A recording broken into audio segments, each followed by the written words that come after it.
Thank you and welcome to the June 22nd, 2020 meeting of the Smith Falls Committee of the Whole. I'm Councillor Wendy Alford and I'll be chairing this meeting.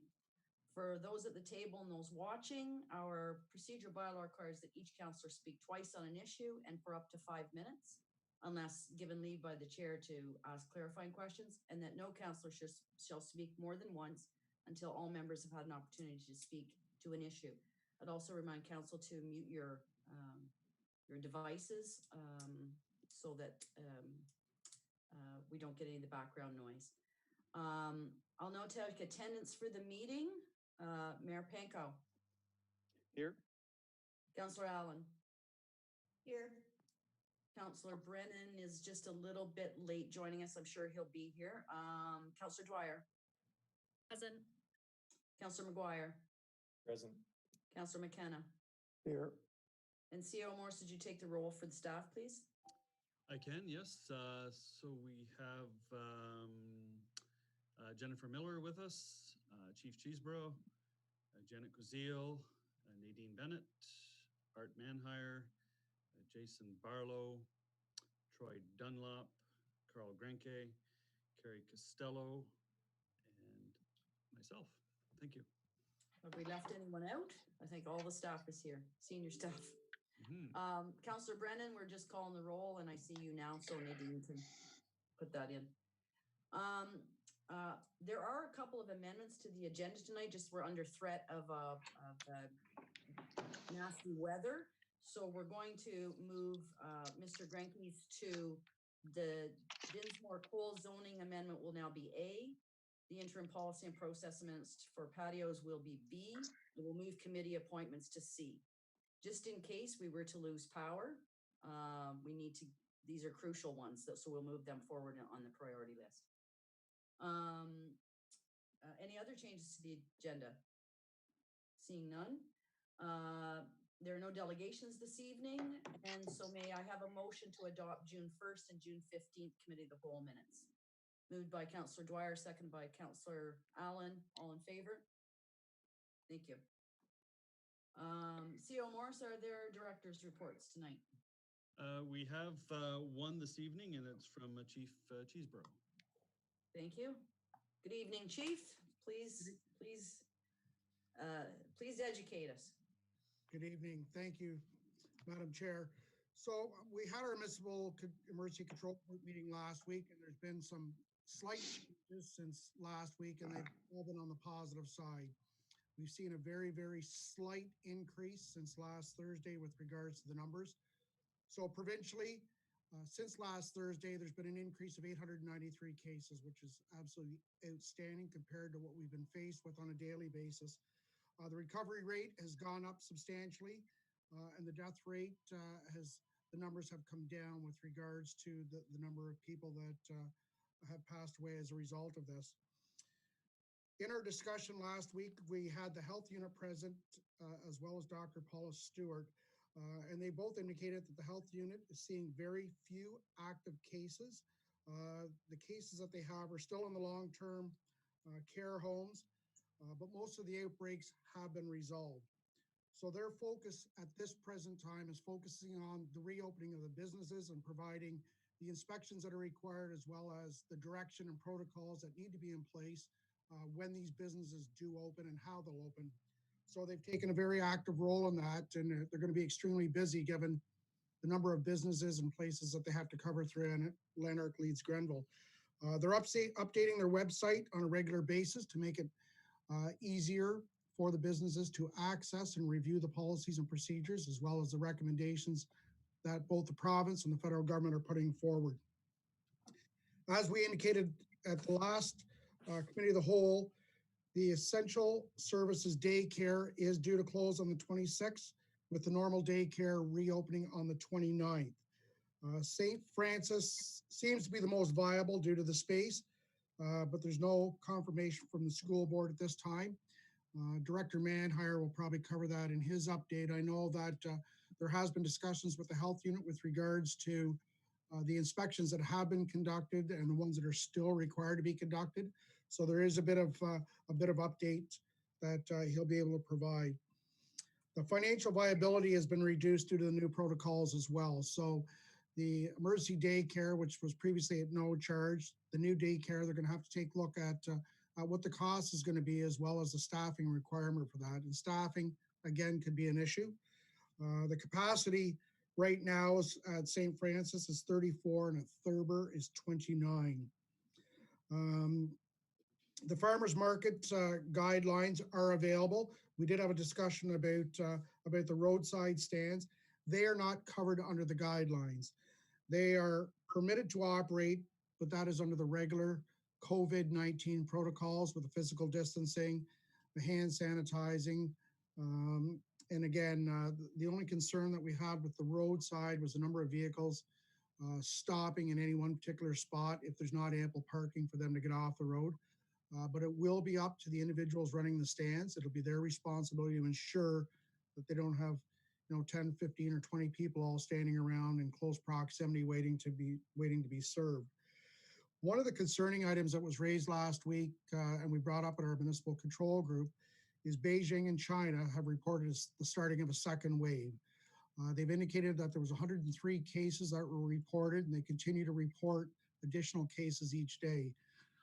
That gave the municipal control group some ideas to think about and how we should continue to proceed and what capacity we're going to proceed.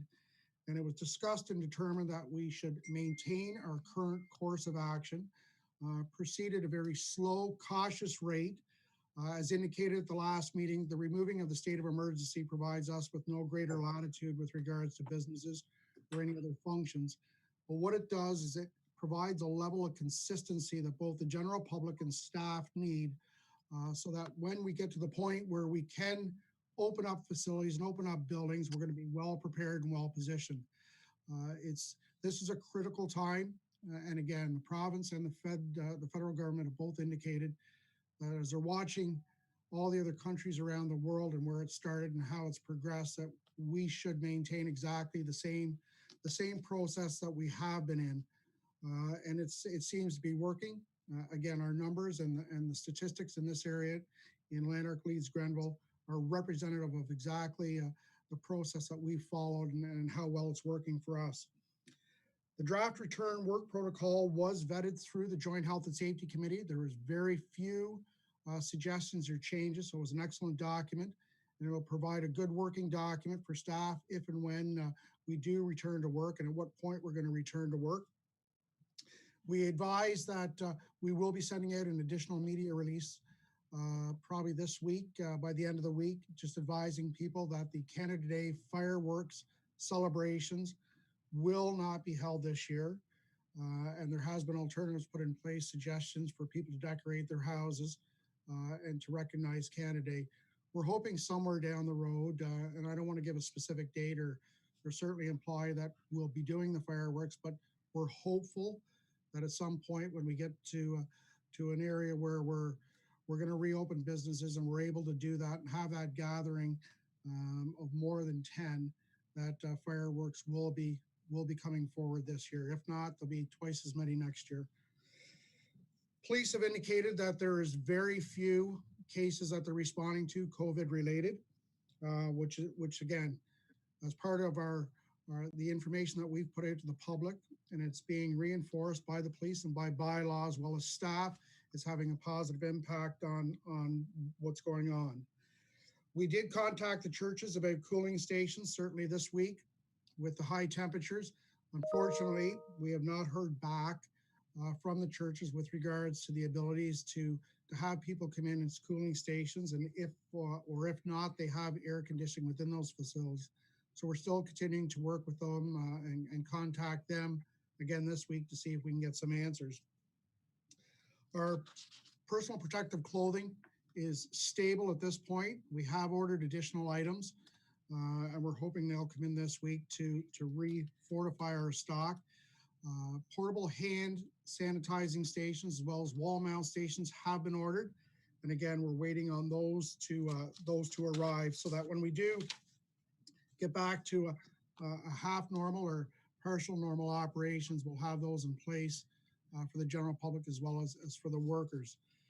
One of the items that was mentioned in the last meeting was with regards to weddings and funerals and the gatherings that were permitted. It was certainly my understanding that when we discussed this at the control group, they were permitted to a maximum of 50 people. We did seek clarification from that from the province and from our field officer. There's a very distinct difference between a ceremony and a reception. If it is a ceremony for a wedding or a funeral and it's at a venue, you are permitted to have 30% of the venue's capacity attend. If it's outside at the ceremony, you're permitted a maximum of 50 people, wedding or funeral. If it's a reception, that's restricted to a maximum of 10 people, whether it's inside or out. So there was a little bit of confusion with regards to the numbers and what you could or couldn't do. So we have passed on alternatives to the funeral homes, and we're hopeful that the province will be supportive for those people who have lost loved ones, that they'll be able to either gather at a cemetery for a ceremony and be able to pay their respects. That is my update for today, Madam Chairman. Thank you, Chief. Questions, Councillor Dwyer and then Councillor Brennan. Thank you, Chief. I just have one question, and it pertains to childcare, less so now and more so into the fall. And I'm sure this question is actually probably better directed to Director Manhire than yourself. But are staff preparing for options for extended before and after school care should the schools indeed revert to an every other day or every other week cycle for students? Certainly with the information that Ministry of Education published on Friday, it sounds like there's an increased possibility that students will be returning on a day 1, 2 or week 1, 2 schedule, which will leave parents strapped to find some way to care for their children once school resumes. Is that something that we're evaluating? Is it wise to do so from a public health perspective? Is it something that's being discussed? Through the chair, no, that's an excellent question. Watching the Premier's release today, I think that option might have been a little premature with regards to the announcement of last week. What was put forth today is the province of Ontario is looking at all the vacant facilities throughout the province that will enable daycare and or return to school protocols with regards to the students. So there's a number of items that the province is looking at. They're evaluating those options. They're certainly weighing, the pros and the cons with regards to the every other day process, the before and after schools, as well as some of the summer camps that are opening in certain areas. So they are being evaluated and looked at, and this is an item that we will be discussing this Thursday at our municipal control group meeting. Okay, thank you, Chief. I look forward to a further update in the coming weeks. Councillor Brennan. Thanks, Chief, again for these weekly reports, and they're more than helpful, and I appreciate all the work that you guys have been doing. I guess my question is concerning that we're really on status quo. We're in stage 2 of the reopening, and everyone is glued to the TV at 1 o'clock on every day to see what the new announcement is. What I think the questions that I'm going to be getting are, what does that mean? What does stage 3 mean? I know that it means opening it up for larger groups, not large gatherings, but people are going to be wondering about stage 3. You don't have to answer it now, but I think in the coming days we might want to get some clarity on what stage 3 is. I know Toronto and Peel just got into stage 2 today, and Windsor is still waiting. But there's anxiousness and all the rest of it, and we have to stay the course. We know that. And one thing I would comment on is in the last few days, I've noticed people are actually wearing more masks. That is becoming more prevalent in the community, which is commendable. But stage 3, everyone's asking, what is stage 3? Through the chair, stage 3 hasn't been fully released with regards to the complete details from the province. We can expect, and certainly this is from my personal conversations I've had with our field officer, we can expect the potential of the opening of restaurants and bars and other social areas. We could more than likely see a substantial increase in the number of gatherings. So if they increase that to 25 or 30 or 40, what the province wants to do at this point in time is, as they're anxiously watching the Toronto, Peel, Windsor areas for reopening today and on Wednesday, they're going to actively track what the significant increases are, if there's any. Toronto reported a large increase when they opened up the beaches over the weekend. The Premier is quite distraught over that. And he has indicated on numerous times that should there be a spike in the numbers, then we would either be held at stage 2 or revert back to stage 1. He still is content with the regionalized approach. And I think what you're going to see in the stage 3 is you're going to see the same approach regionally. Continue to demonstrate our numbers and keeping our numbers down. I think that's going to have a huge impact. We're hopeful that we get more information regarding stage 3 so we could pass that along. But at this point in time, I think it's a hurry up and wait situation while they do their evaluations. Toronto Transit has mandated the wearing of masks. Other areas have mandated the wearing of masks. So I think it's becoming a common practice and commonplace. You're going to see that, whether it's strictly due to fear or whether it's due to ensuring that the virus doesn't get spread. I think it's a bit of both. But you'll see some increases. Hopefully, we're looking at. I'm going to be objective and say between now and September, hopefully we're going to be able to see the benefits of a stage 3 reopening.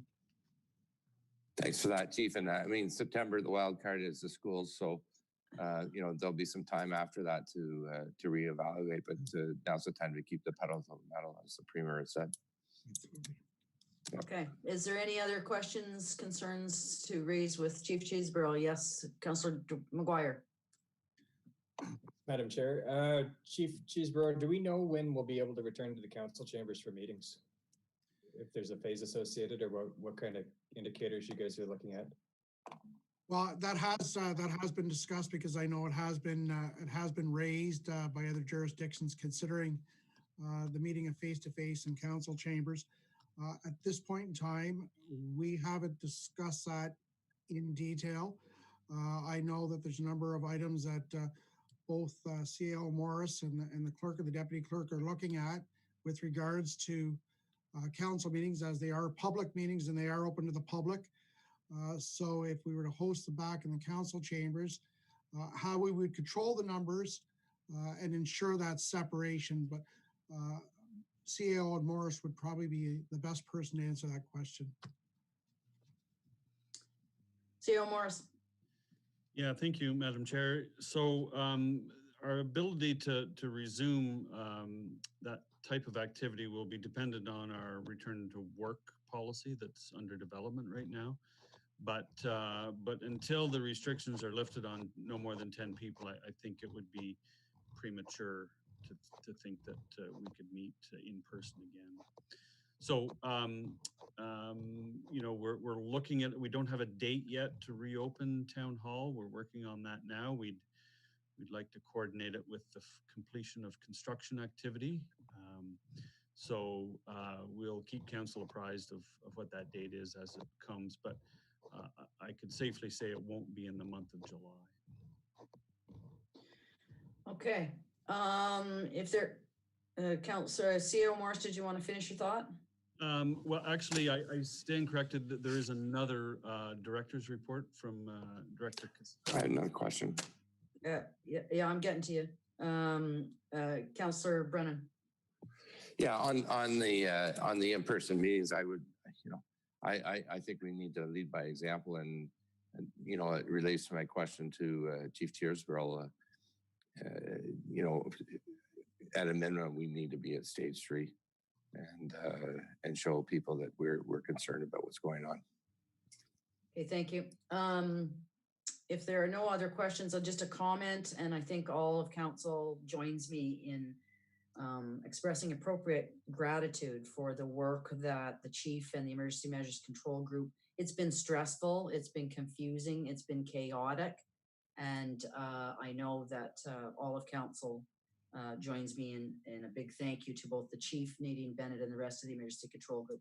This hasn't been an easy road, and you've been very gracious about getting us this far. So thank you, Chief.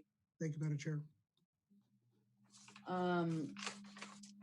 Okay, there's one more director's report, and who's that? CEO Morris?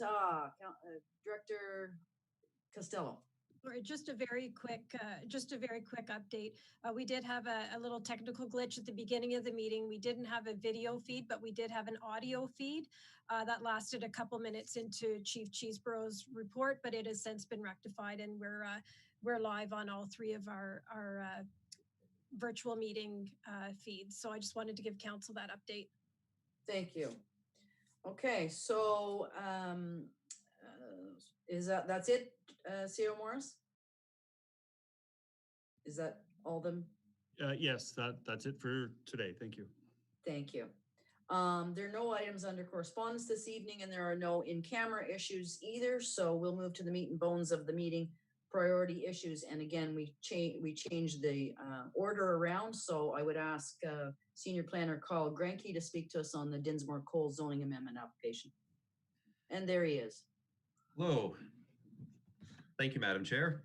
So my first report this evening is on a little infill development that's proposed at right next to the Old Slies Lock Station at the corner of Old Slies Road and Queen Street. So there's an existing dwelling at that spot. It's at least 100 years old from the records we have. And the owner of the property is proposing to build an addition to that dwelling. So it doesn't meet the zoning definition for a townhouse, but it'll be similar in form and visual appearance to a townhouse. But they're proposing 3 roughly 700 square foot single-story residential rental units, one of which is proposed to be accessible. So in this case, there's a local commercial special exception zoning on the property that allows a previous office use, and the applicant is proposing to change the zoning to residential type 5 to accommodate this form of development with a couple of exceptions to recognize setback reductions on 2 of the yards. So this is a property that has it's a property that certainly has constraints based on its location. Firstly, right next to the Rideau Canal, which is the UNESCO World Heritage Site and a National Historic Site, and also next to a very active rail line. So both of those had to be addressed through the process. So we have held a public meeting, and there were no concerns that were raised from members of the public at the meeting. The applicant Sean Dinsmore and Matthew Cole, as well as their agent Tracy Zander, had addressed the committee, just providing a summary on the application and what it was they're looking to do. So firstly, we have a proposal here to allow an increased density in a primarily residential neighborhood.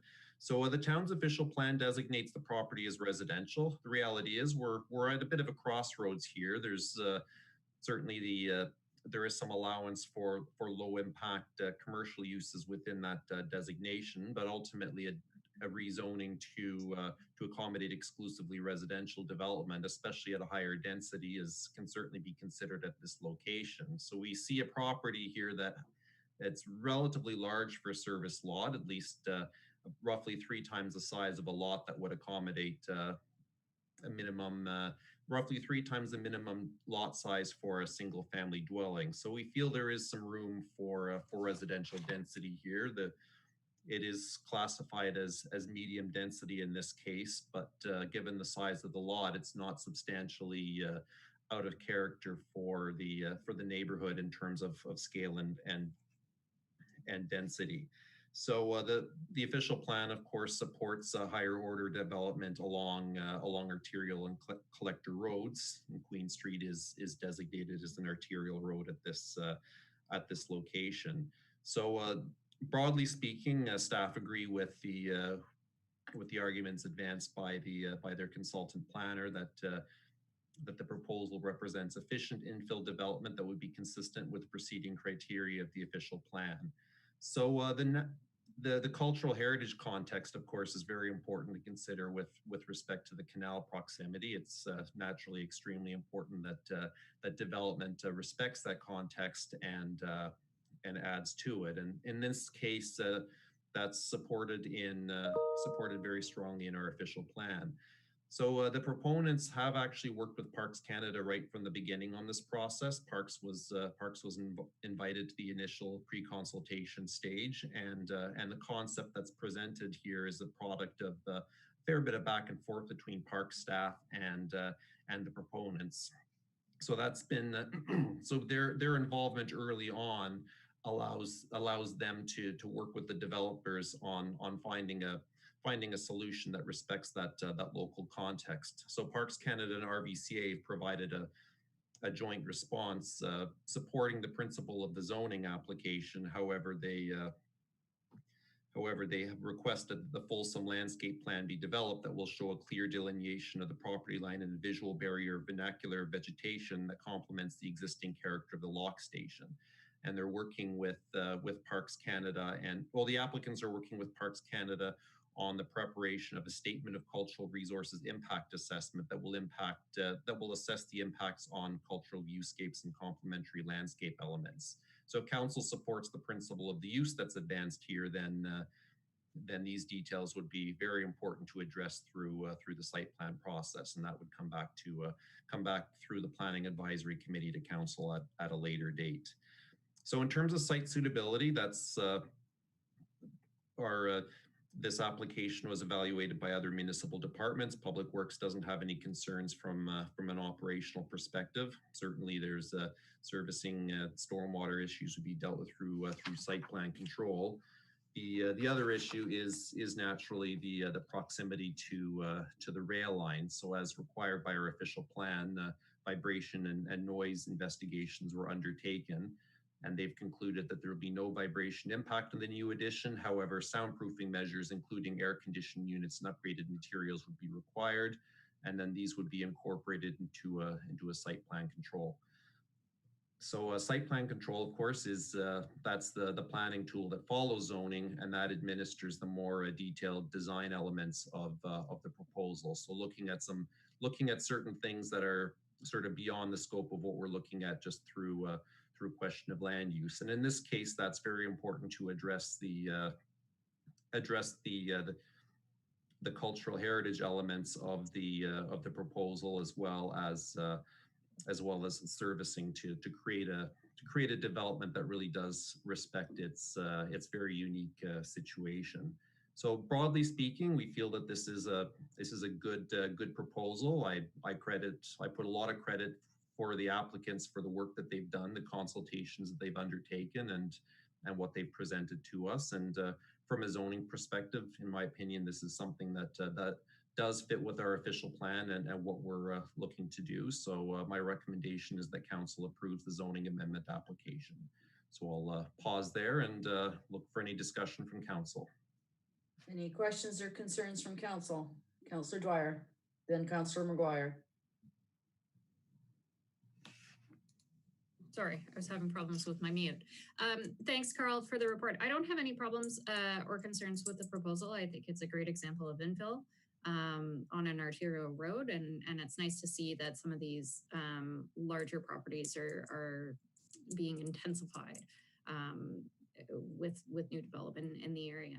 The only question I have is when I look through the comments that were provided, and I appreciated the inclusion of all the staff comments when they reviewed the application, there was one from Mr. Sutherland that noted that there may be a need for potential conservation. Can you maybe provide some context around that, what that meant? So my reading of that comment relates to the proximity to the Rideau Canal here and possible involvement with the Rideau Valley Conservation Authority, and RVCA would be involved through the site plan process. Okay, thank you. I only ask because my read on it was that there were concerns about integrity of the heritage aspects of the original building, and I'd hate to see a project like this stalled for conservation aspects of the built form when none currently exist on the house. So thanks for the clarity. Councillor McGuire? Thank you, Madam Chair. And thank you so much, Carl. I've got a question. First question is just to make sure I'm understanding it properly. The proposed density of the new units is 28 units per hectare, and the maximum density through the plan would be 43 units per hectare for this site. Is that right? Through the chair, yes, the official plan establishes I guess a should provision, so perhaps a bit of flexibility, but it supports an upper limit of 43 units per net hectare within low and medium density residential areas, and that would be this area. Okay, so my question is more of an open-ended question to whoever, like whether Councillor Alfred Brennan or Dwyer or anybody else with planning expertise wants to comment. Is there anything we can be doing as a town to encourage the higher density for these kind of developments? Like, is this something that the developer limits the density we're getting, or is it something that the policies that we have in place limit the density to 20, make 28 more appealing? Is anybody? Well, I think that's a question at the Planning Advisory Committee that I would suggest that if that's what you're talking about, then it could be discussed at that body. But these are also concerns in terms of from a planning perspective, and I would have to turn that over to Senior Planner Grenke to answer. You're asking if we can encourage greater density in these kinds of developments. Yeah, I'm thinking if you look at the elevations, you've got 3 one-story units. What if we had 6 units with 2 stories, considering the housing crunch we're in? My own, and I'm going to jump in here, my own is that 2-story would be preferable if we were somewhere else besides backed up to that Old Slides Lock Station. That would be my feeling. Councillor Brennan, do you have something to add? Yeah, I mean, the beauty of this development is the fact that the developers have worked hand in hand with Parks Canada, and we know that that's not always, you know, it does back onto a lock station on UNESCO World Heritage Site, and I think that they've done a really good job in terms of working with them. And when we get the site plan, I think you'll see that it's not not incongruous with the house that's there, and it's going to fit and flow right in.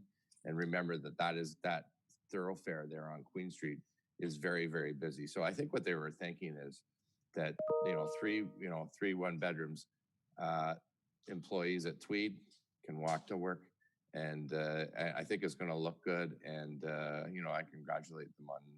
There's not a lot of space there, and in terms of the traffic, if you put another, in my view, if you put another story on there and stack them in, it would be problematic in terms of traffic. So, but I think it's going to be a great development. I would add to that it was really refreshing with the developer at Planning Advisory Committee, really refreshing that they hit the mark on several of this council's priorities. We're infill, one of them is dedicated to accessibility. They're paying homage to the history and the surroundings of the canal. So Yeah, I think, and it's evident from the report, I moved it and Counselor Brennan seconded it, Planning Advisory. So we're all in favor of this. Any other questions, comments? No, and so I would say that it appears that you have your direction and council supports the staff's recommendation. Thank you, Carl. We're going to keep you in that chair. And next, if you could speak to the interim policy and process amendments to facilitate patios. Thank you, Madam Chair. As Council will recall, on June 1st, bylaws were passed delegating approval authority for outdoor patio agreements to staff, as well as waiving fees associated with such an application. So this was intended in order to reduce some costs as well as processing times in considering patio applications. As we know, with the rapid but staged reopening of businesses throughout town, as we move through the reopening process, local businesses need to take advantage of every opportunity available to them in order to be able to operate. And this means we are looking for ways in which we can be flexible or to assist. So outdoor patios in the town are covered largely under our outdoor patio bylaw, which was approved in 2013. So it sets forward a reasonable set of design criteria to encourage that, to ensure that patios are safe, clearly differentiated from public spaces, attractive and openly compatible. So the bylaw has been attached to the report and certainly covers off a lot of design elements, and some of which, of course, apply to a larger degree than others, depending on the circumstances. So with respect to the situation that we're in right now, and now looking at perhaps for a little bit of time yet, businesses, especially restaurants, having their only opportunity to make income being to operate outside, we've seen a few barriers have emerged, and I know the mayor's task force has been working with the local business community on identifying and seeing what sort of ways we can address that. So one of those is the cost of improvements in furniture are high, especially as some of the patios that businesses are going to be looking at this year are likely only to be needed for a few months in total. And also space is a little bit more at a premium now, since we need to look at adequate space to ensure appropriate physical distancing while respecting the need for visibility for abutting uses. So and as this moves forward, there's potentially additional other unconsidered considerations would emerge that we may have to have a look at.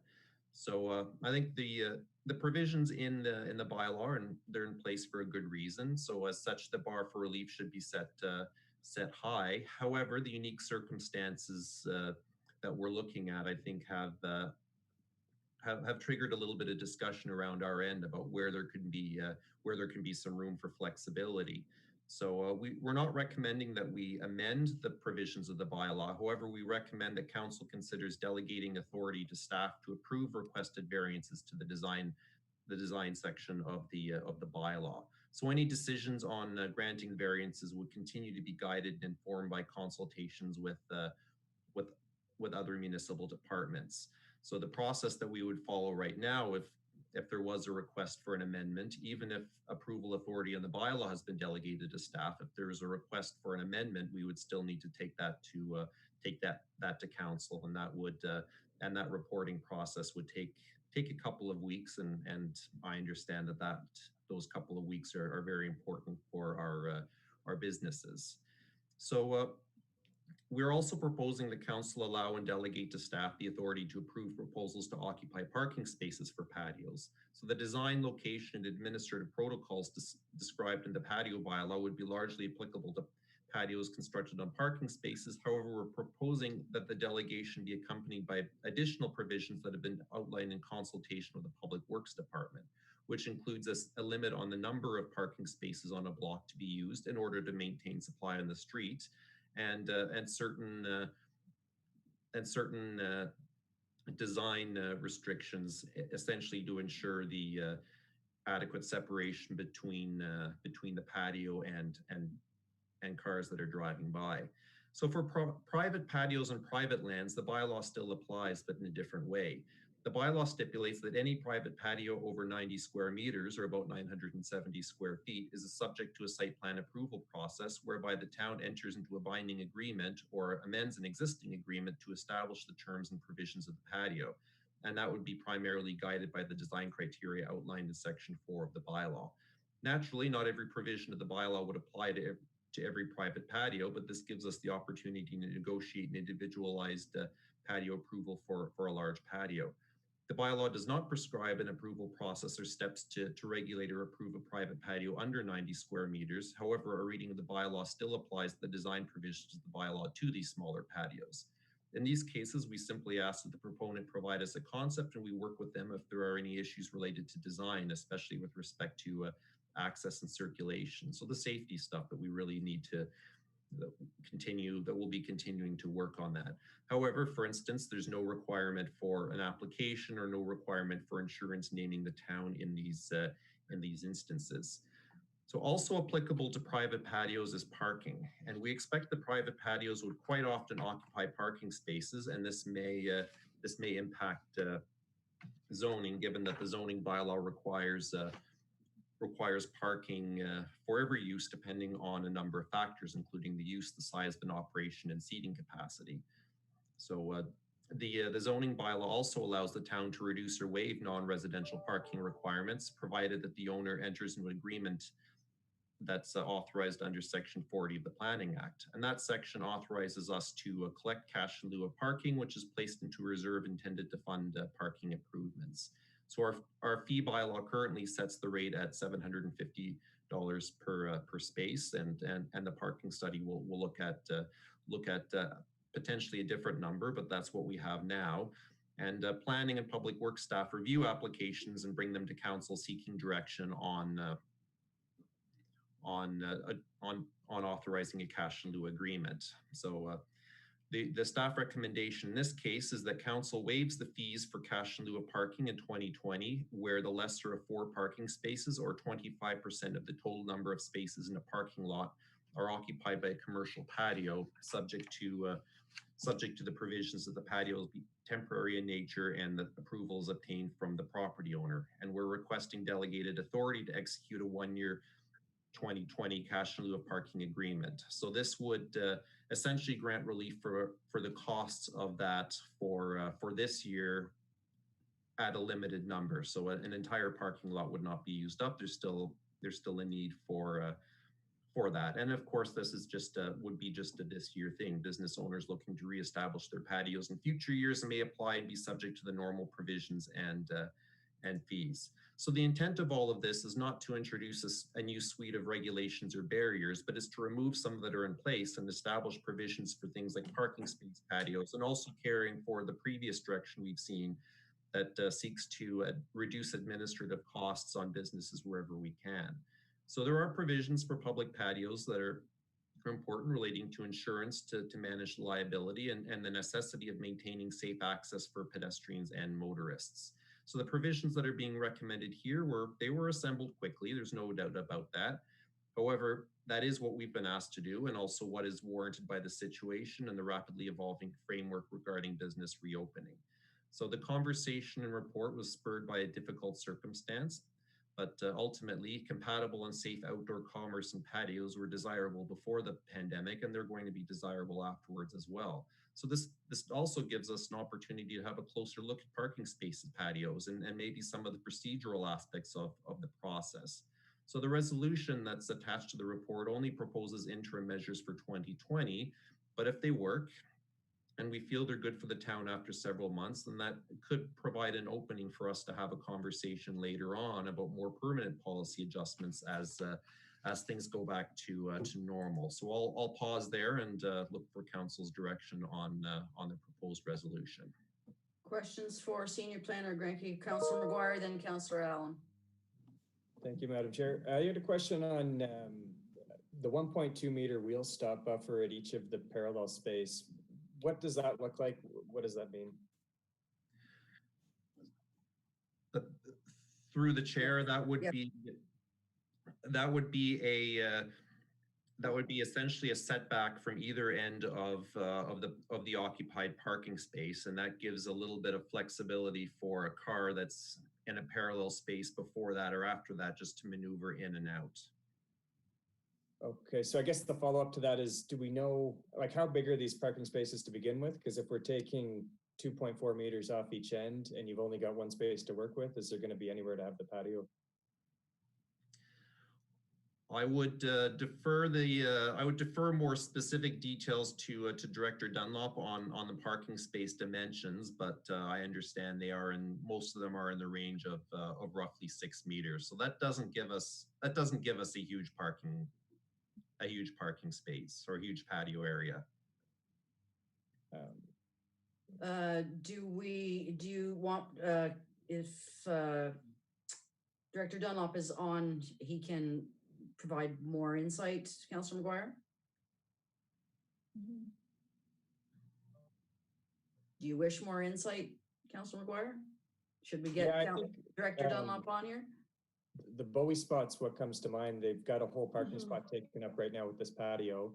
I think they got it up quick, but now the red tape's slowing things down. And it's if we take 1.2 meters off each end of that, there'll be barely enough room for one table. Now, if cars are parked in the parking spot, you should be able to parallel park into the 6 meters. To me, I don't know as it is, but yeah. Well, hold on that, because I don't necessarily disagree with Councillor McGuire. Councillor Allen, did you have a question as well? I agree with what Councillor McGuire said. We walked by there the other evening and thought, even as it's set up right now, it's going to be a very small space. My husband and I both enjoyed 2 patios on the weekend that are open from restaurants, and they were done really well, and it was just so nice to be able to go out and have a social evening. So I'm all for this happening, but I struggle with it being too small and then not really being able to provide what we're hoping it's going to provide to people. That's my thought when I saw the that area restricted on. I mean, it's a wonderful idea, and I think people are wanting to do this. I know people are tired of having to just order out and pick it up. They want to go out and enjoy a meal.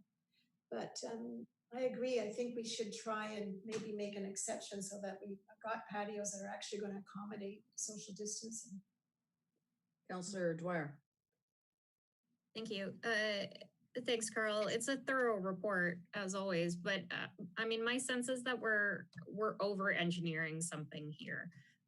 We're in a unusual time where we are trying desperately to provide assistance to our businesses, and by adopting a policy like this or an exemption to the original policy in such a detailed manner, I think we're going to limit the opportunity for our businesses to comply.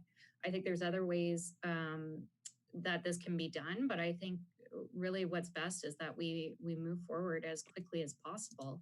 And if we've already waived the requirement for compliance with the outdoor patio bylaw, I believe that's what we did, but I could stand to be corrected, then I don't know why we're looking at an exemption policy. I know that the town of Carleton Place was very, very quick to adopt just an MOU, a memorandum of understanding, that they executed with their businesses, and it's very black and white. It's you shall be permitted to have an outdoor patio in this location for this long, and that's really all it is. So my preference would be to see as light of regulation as possible, which is so counter to the way that we usually run.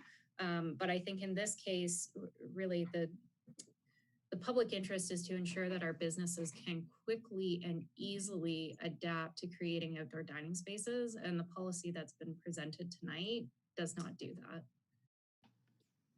Thank you, Councillor Dwyer. Any other questions for, yes, Mayor Panko? Well, the hope, I think, from all of us in the Mayor's Task Force is really that we give businesses the opportunity to be economically viable. And I'm sure if we restrict the space, maybe the manner that's been outlined, or if we don't give them a true opportunity to maximize the space and the opportunity, there's probably a little point in them having a patio if it's for one or two tables.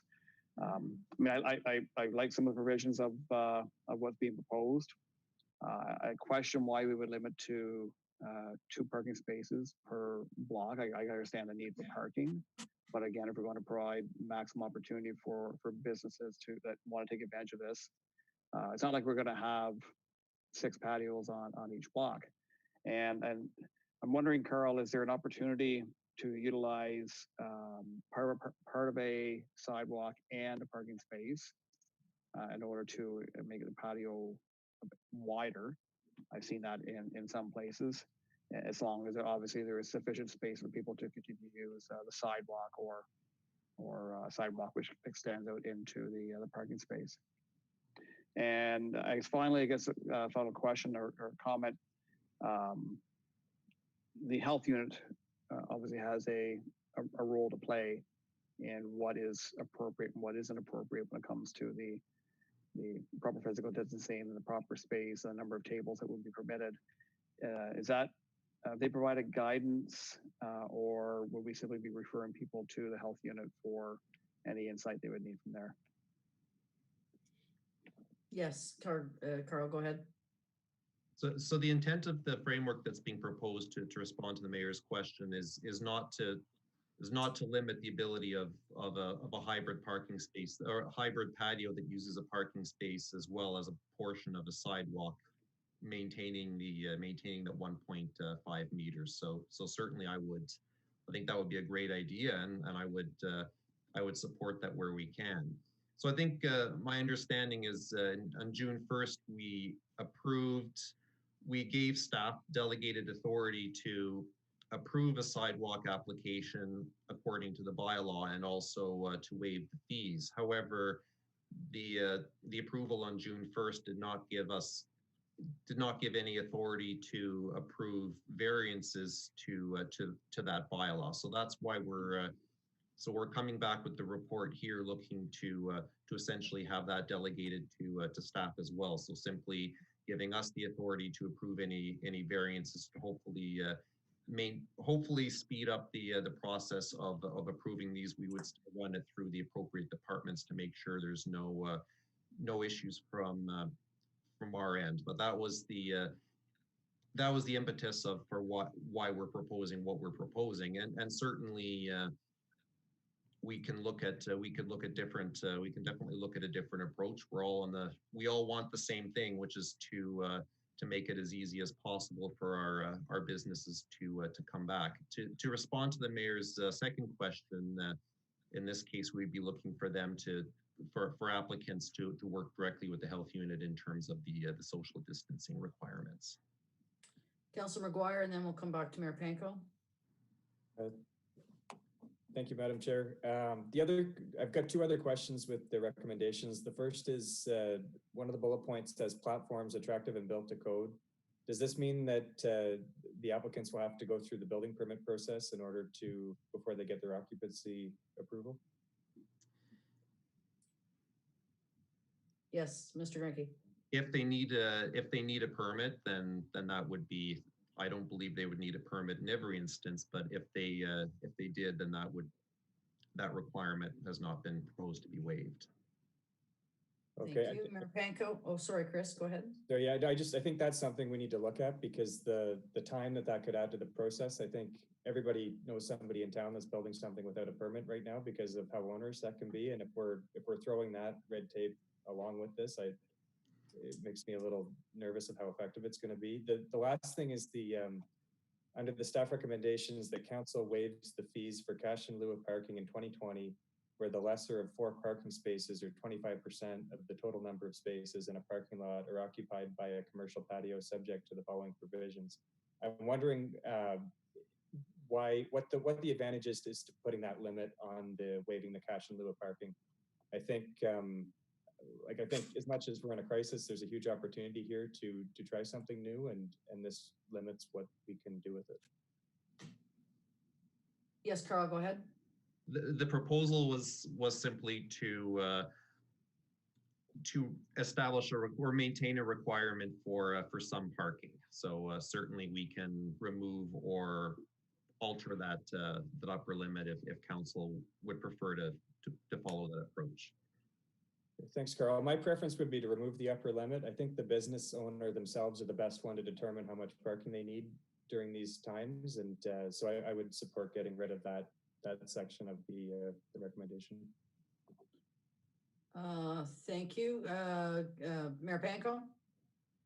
Yeah, I'm fine with delegating authority to staff to make the responsible choices here. I mean, I have confidence in their abilities, and that's extends to fire and public works and building and planning as may be needed. And I'm not sure we need to be as prescriptive with what we are suggesting here, because I think there's probably a degree of flexibility needed based on each individual location and what applications come forward. And if there's something that staff feel that goes beyond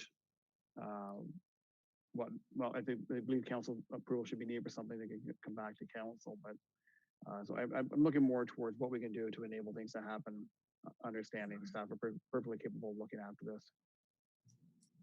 Thank you, Councillor Dwyer.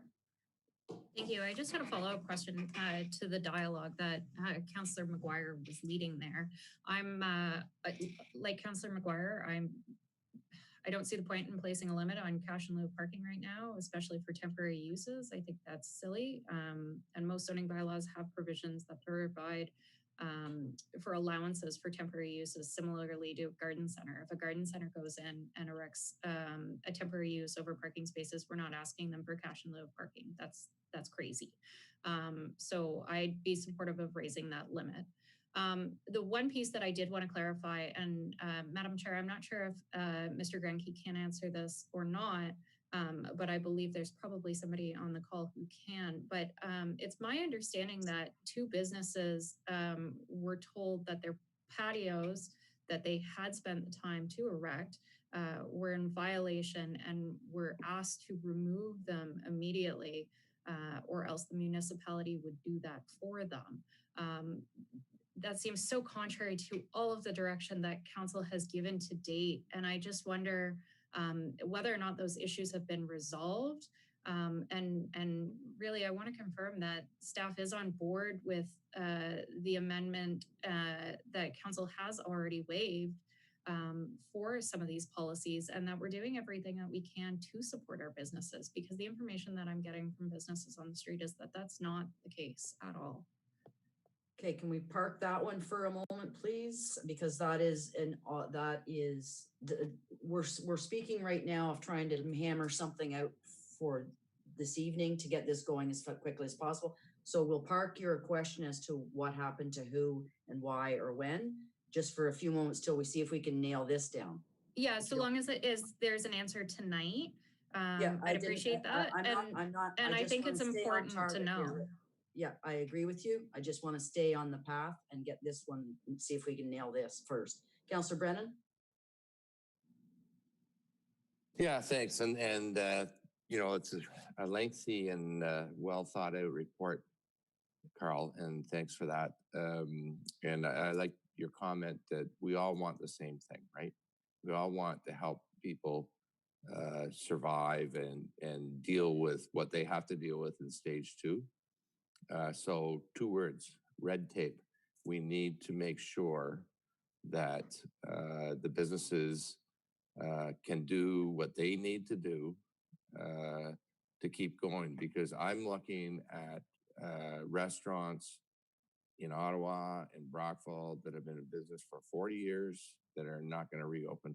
So we need to do whatever we can do. So I'm happy to delegate staff to work things out, but we need to do it in a timely manner. So I'll support staff's recommendation, but we need to get this done for sure. Okay, Councillor McKenna?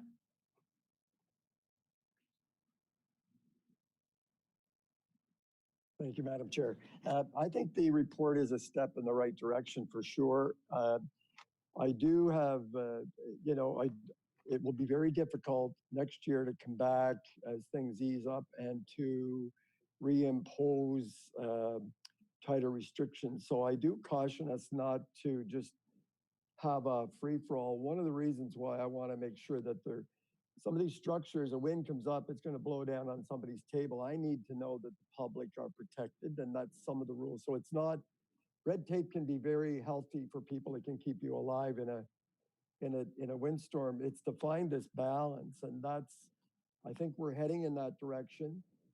So I just caution us about throwing everything out here. We need to be careful. The second is there any, Mr. Greg, is there any reason is there anything in our rules that would prevent two businesses from sharing a patio or stacking these together?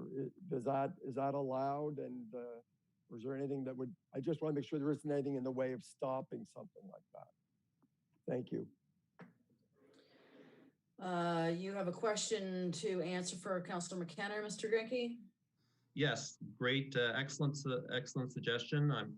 The proposed framework is not intended to restrict that. That being said, the AGCO licensing requirements are what they are, and they may come back with a different answer. But from my perspective, I certainly don't see why I would stop that. And there are a number of opportunities, a couple of parking lots that I can think of where they can really do that. And one of the things that I struggled with when looking at this report is thinking about our businesses on Beckwith Street, many of whom may need to look at side streets or shared parking areas, shared spaces to accommodate outdoor patios. So I think that's certainly if we can accommodate that and AGCO can accommodate that, then that's a potentially good solution. Okay, so let me see if do you have another question, Councillor McGuire? Not so much a question. I'm ready to, I would like to make a motion on just removing certain bullet points of the motion that's presented in the recommendation, and then striking that balance of giving staff the. Well, that is the recap. It would appear that we have consensus to delegate authority, but we're not happy with some of the prescriptive measures here. So if we want to take this on right now, do you feel comfortable starting us off with what you think needs to be changed, Councillor McGuire? I say this because normally we would push this off to another meeting, but our businesses need this now. They need clarity, and we need to get out of their way as much as possible to allow them to start generating revenue. We're coming up on long weekend, and so I am in favor of continuing this discussion until we have it hammered out. Does council feel similar? Yes. Okay, then we're going to go. So, Councillor McGuire, do you want to then take on what you think needs to be changed? That you've heard what everyone said. We all feel it's a little too prescriptive, and we need to. Councillor McKenna's comments are true, though. We can't just go about this willy-nilly, but we're going to need to relax. We're going to need to relax enough to let these people make money. So, Councillor McGuire, you go ahead. Okay, so if there's a seconder, I'd move to remove 1A from the draft resolution. Parking space occupancy be limited to a maximum of 2 per side of block provided on a first come first served basis. Remove that bullet entirely. Can we is all council in agreement with that? Yeah. Okay, go ahead. Second would be 1D. A 1.2 meter wheel stop buffer is provided at each end of the parallel space. The rationale for that is when I'm looking at the site at Bowie's, you've got a driveway on the west side, and then you've got one parking spot and a driveway on the east side. So there's ample buffer on each zone. So I feel like that is way too prescriptive when we've got a downtown that's got a lot of unique parking configurations. Everybody else on council in agreement with that? Yeah. Yes, go ahead. Okay, and then the last is under part 4, amended to read waives fee for cash in lieu of parking, subject to the following provisions. A, that the patio is temporary in nature with no permanent fixtures, and B, that the approval is obtained from the property owner. Is council cool with that? I need some nodding heads, please. Yeah. Okay. Is there anything else, Councilor McGuire? Yes, I'll get to you, Councilor Dwyer. Just want to make sure Councilor Dwyer's finished. Yeah, that completes my amendment. Thank you, Councilor Dwyer. Thank you. I just had a point of clarity on Councillor McGuire's last point, the waiving of the cash in lieu of parking. I'm looking for confirmation from staff that they are not going to interpret that to mean that we are not waiving cash in lieu at all, that we're looking for cash in lieu payments. So by not including that in the resolution, Carl, do you have the authority to not accept cash in lieu? I know there's a lot of double negatives in that, but do you understand what I'm saying? So, well, the direction I'm sensing from council is that council wants to waive cash in lieu of parking for non-residential uses. So that would certainly be so that's the way I would read it if I'm understanding council's direction correctly. Does That's that fine. capture it then, Councilor Dwyer? Yes? I For believe non-residential so. uses. Okay, perfect. Councilor McKenna? Just on the waiving of the parking, there are other businesses, I think it's come up at council before, who are paying cash in lieu of parking, not just restaurants and patios. So I don't, everybody's struggling. How do we make this a fair policy for any other business who comes forward? So again, just there's implications of these decisions. Just be careful. And I don't know, but I'm sure another business can come forward and say, well, why is they get the cash in there? Why can't I? And I'm not sure the answer to that. I just would like us to be thoughtful. If I can take a moment, I think the goal here is to give a hand up to our hospitality industry. That they need that as opposed to all kinds of other businesses. That is my read on this whole patio stuff. Is that similar feeling from rest of council? Okay, is there any way then to, Councilor McKenna's right, we can't just go off willy-nilly. Is there a way to nail this down to our local hospitality providers? Can that be included somehow? Yes, Councillor McGuire. Can I get some clarification on the provisions? Because in my head, the provisions are what limit this to the hospitality sector. And keep in mind, this only goes to October 31st. So we're talking about an experiment that starts roughly 1st of July, runs until October 31st. So we're not making major zoning or planning changes to how the downtown's going to operate. Okay, so you feel that it's embedded in these changes for the patio, it's embedded that it is for our hospitality, and that any relief for cash in lieu is waived for those particular cases. Yeah, under provision A, that the patio is temporary in nature with no permanent fixtures. Okay, I could live with that. How's everybody else feeling about that? That could be retail too. I don't think that has to be limited to hospitality. That could be a retail store that wants to put a display out and maybe have a permanent kind of market style setup like Valley Custom Cutting's doing. Well, we did, and again, somebody correct me if I'm wrong, but didn't we waive all of the merchandising outfits outside of stores a week or two ago? Did we make a change to it? Yes, CEO Morris. What you did as a council is you waived the fees associated with merchandising displays. Okay, so where are we now? Is council, if the changes were made to this, as we've said, do we have consensus? As it would say, it's going to have to be rewritten, and staff is going to have to take a 10-minute break to get this massage to go forward to council. But is council satisfied that we've addressed all of this? And again, the senior planner Granke has done a good job. It's just, we know, and being out in the community, that they need more help and they need it now. Is everybody on board with that? Councilor McKenna? I am on board with Councilor McGuire's recommendations, and I also know that if Senior Planner Granke discovers an implication as a result of the decision made tonight, he'll bring it back to us and we can address it at that time. Okay, so do we have consensus to move? Sorry, Mayor Panko. Just want to, Carl, if you can confirm on the design standards, I just want to make sure I have clarity and understanding here. Some of the provisions there that are more restrictive, that we would be permitting staff to bend and work around. As an example, I guess, maintain a clear passage of not less than 1.5 meters. Understand that completely, but if we're taking a parking stall and 2.5 meters, whatever, of the sidewalk, we're creating that much more space, as long as 1.5 meters to get through. And then the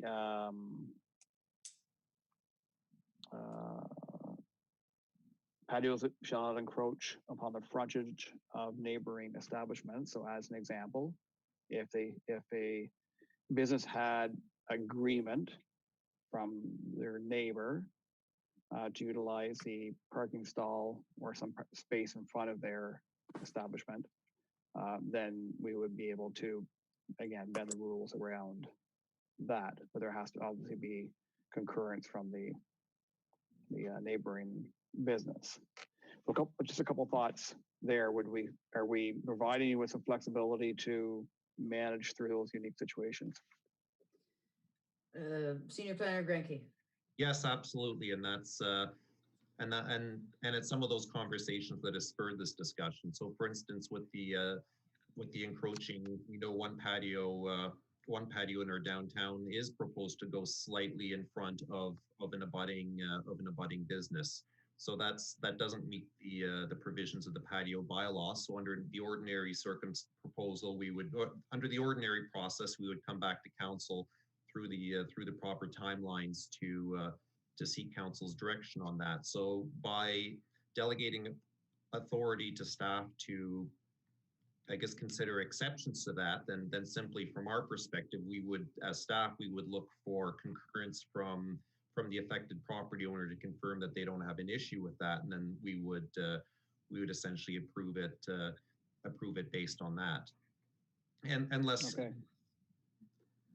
And I think there's a few other areas too that have been identified. Another, like, there's good reason in the existing policy why we require outdoor furniture, and that's expensive. But I think having that in place to ensure a good durable product out there is sensible. However, in this case, we're probably looking at just a couple of months and perhaps the patio never coming back. So I think some site-specific flexibility in that would be helpful for business owners if they want to move their material outside for a little while. So those are a couple of the items that we've been looking at when we were crafting this, and then we decided it would make sense just to open up the whole design section rather than just picking and choosing which elements we feel are worthy, and then having that always runs the risk of something else coming up later with a different proposal. So we felt that the flexibility in that entire design section would be handy. Another option, and certainly what I'm hearing from council too, is we want to make things as easy as possible. When it comes to patios in private that are on exclusively private spaces, we can simply one option that's available to council is we can clarify that for patios under 90 square meters, the provisions of this bylaw do not apply, and that's an option. Well, I think you've heard council's message, that we want it as streamlined, as flexible as you can be, bend the rules if need be, in order to accommodate some things that we wouldn't normally in normal times. But I think it would appear to me that that is the will of council. Now, you're going to have some help probably from CEO Morris and Director Costello about making those judgments, and we will hear about it as councillors if things are too prescriptive. But this came out of the mayor's task force. Those were business people in it, and they require this kind of more and more quickly. More flexibility as quickly as possible. Councillor or CEO Morris. Thank you, Madam Chair. So I think this conversation has been very insightful for staff. I think we know what council wants. That's been made clear. So that's going to provide really helpful guideposts as we consider applications that come in. I just want to reinforce that you as a council already have a bylaw and a policy. What we're suggesting is we make it more flexible. And we've had some suggestions to make it even more flexible. So I think we have the direction, I'm confident we have the direction to make these things happen. So we will consider these applications as a priority, and we'll act accordingly. Thank you. Now, if we are finished with that particular and I apologize, Carl, we all kind of, no wonder you have very little hair there. We all had an opinion. Back to Councillor Dwyer's question, which was, there were two patios. Oh, Councillor Dwyer was looking for an answer to that, that situation. CEO Morris, can you give it to us? Yeah, what I can offer is we've been dealing with a number of applicants for patios, and they're moving along fairly swiftly. So I don't know the exact circumstances that gave rise to the comment, but I can tell you we absolutely did not threaten to remove a patio. I can tell you that with a lot of confidence. We did have an application that came in that was incomplete and some work done outside of the parameters. We had another one that contravened another bylaw, a fairly serious one, so we're dealing with that. So each one is being dealt with, and I'm sure we can come to a solution. Yeah, and I think the message is this is not the Wild West. We're trying to help. You just don't get to do whatever you want. Councillor McGuire, you're up. Nadine, did you have a comment to make? I don't know if you're on the screen for Wendy. Okay, yeah, sorry, Chairperson Alfred, if you don't mind, I just wanted to confirm for everybody's sake that so the proposal is to bring forward the resolution as wrote. However, provision 1A has been removed, 1D has been removed, and number 4, some of the wording has been removed. So now it reads, waives fees for cash in lieu of parking subject to the following provisions, and then it follows through with A, B, and then number 5 and 6. Is that correct? Everybody happy with that? Perfect. Councillor Brennan, were you indicating you are happy or you had a comment? I'm happy and I have a comment, both. Okay, then. Yeah, not to get into the weeds, but. Please don't. Please don't get in the weeds. The question is, and this is probably more health unit related, but and it came up. You'll recall at the mayor's task force in terms of patios. What about tents? Because the patios are weather dependent, and there's been stories about in the Upper Ottawa Valley, there was a problem with the open air tent. So it would be good to get some clarity on that particular item because they're going to need some cover at some point. And if people are out eating their dinner and it starts pouring, then there's a problem. But I think we need some clarity on that particular point. But I'm happy with the amendments that we've proposed there. Okay, well, at this point, just a sec, Councillor Dwyer, at this point, let's get the patios up and then Carl will have to come back over tents. Counselor Dwyer. Thanks. Just to be clear, I will not be supporting the resolution tonight. I don't think it does enough to remove the red tape. I wish it was doing more. I wish that we just waived all of the requirements. We're talking about something that's going to be in place for 3 months. That's very needed now. These are businesses that are struggling to stay open today, and they do not have any place to put their customers. So I'm not supporting this resolution. And I'll be honest, I'm disappointed that this level of detail needed to happen around the council table. This isn't how we should be crafting resolutions. It should have come in a much more cohesive package with options for us to choose from, because what we're seeing tonight is a lot of confusion over ultimately what we're passing, and it's not fully reflective of the options I believe that the mayor's task force was looking for. So for those reasons, I will not be supporting this. Thank you. Now, if everybody else is, I'm going to take a straw vote then, because we're going to move this forward or start over. Councillor Brennan, you've indicated your yay. Councillor Dwyer, you've indicated your nay. Councillor McGuire, yay or nay? Is he frozen? Councillor McKenna, yay or nay?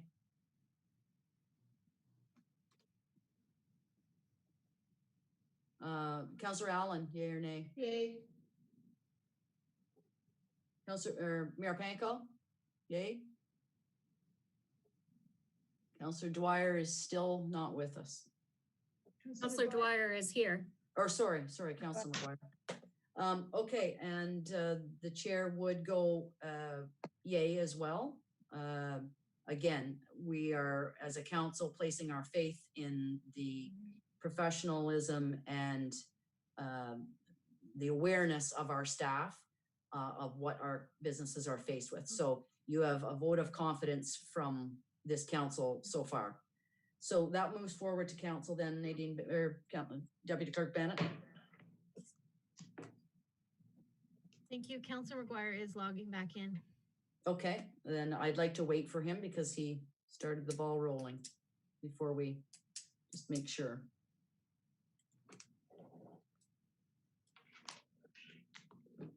Okay.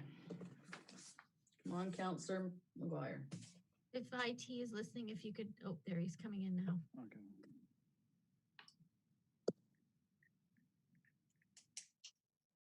Councillor McGuire. Sorry about that. That's okay. We have just taken a straw vote.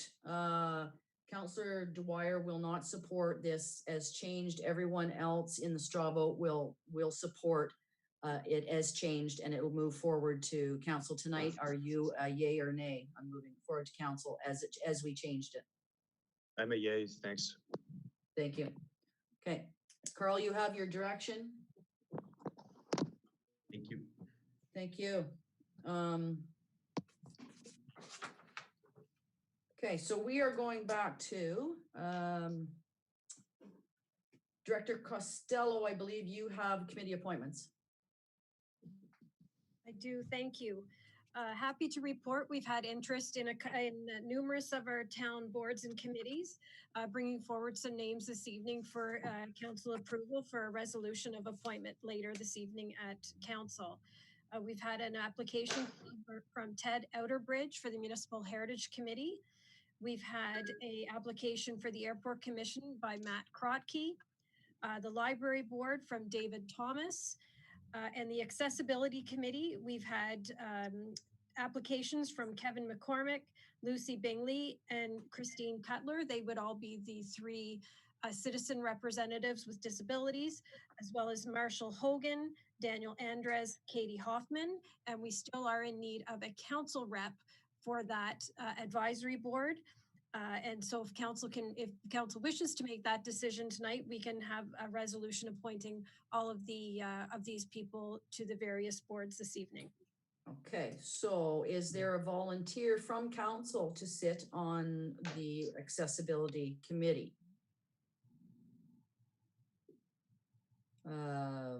I don't see any. Now, there is the potential too, if I'm right, Director Costello, that should we increase the number, that we could also potentially add a second counselor at some point too?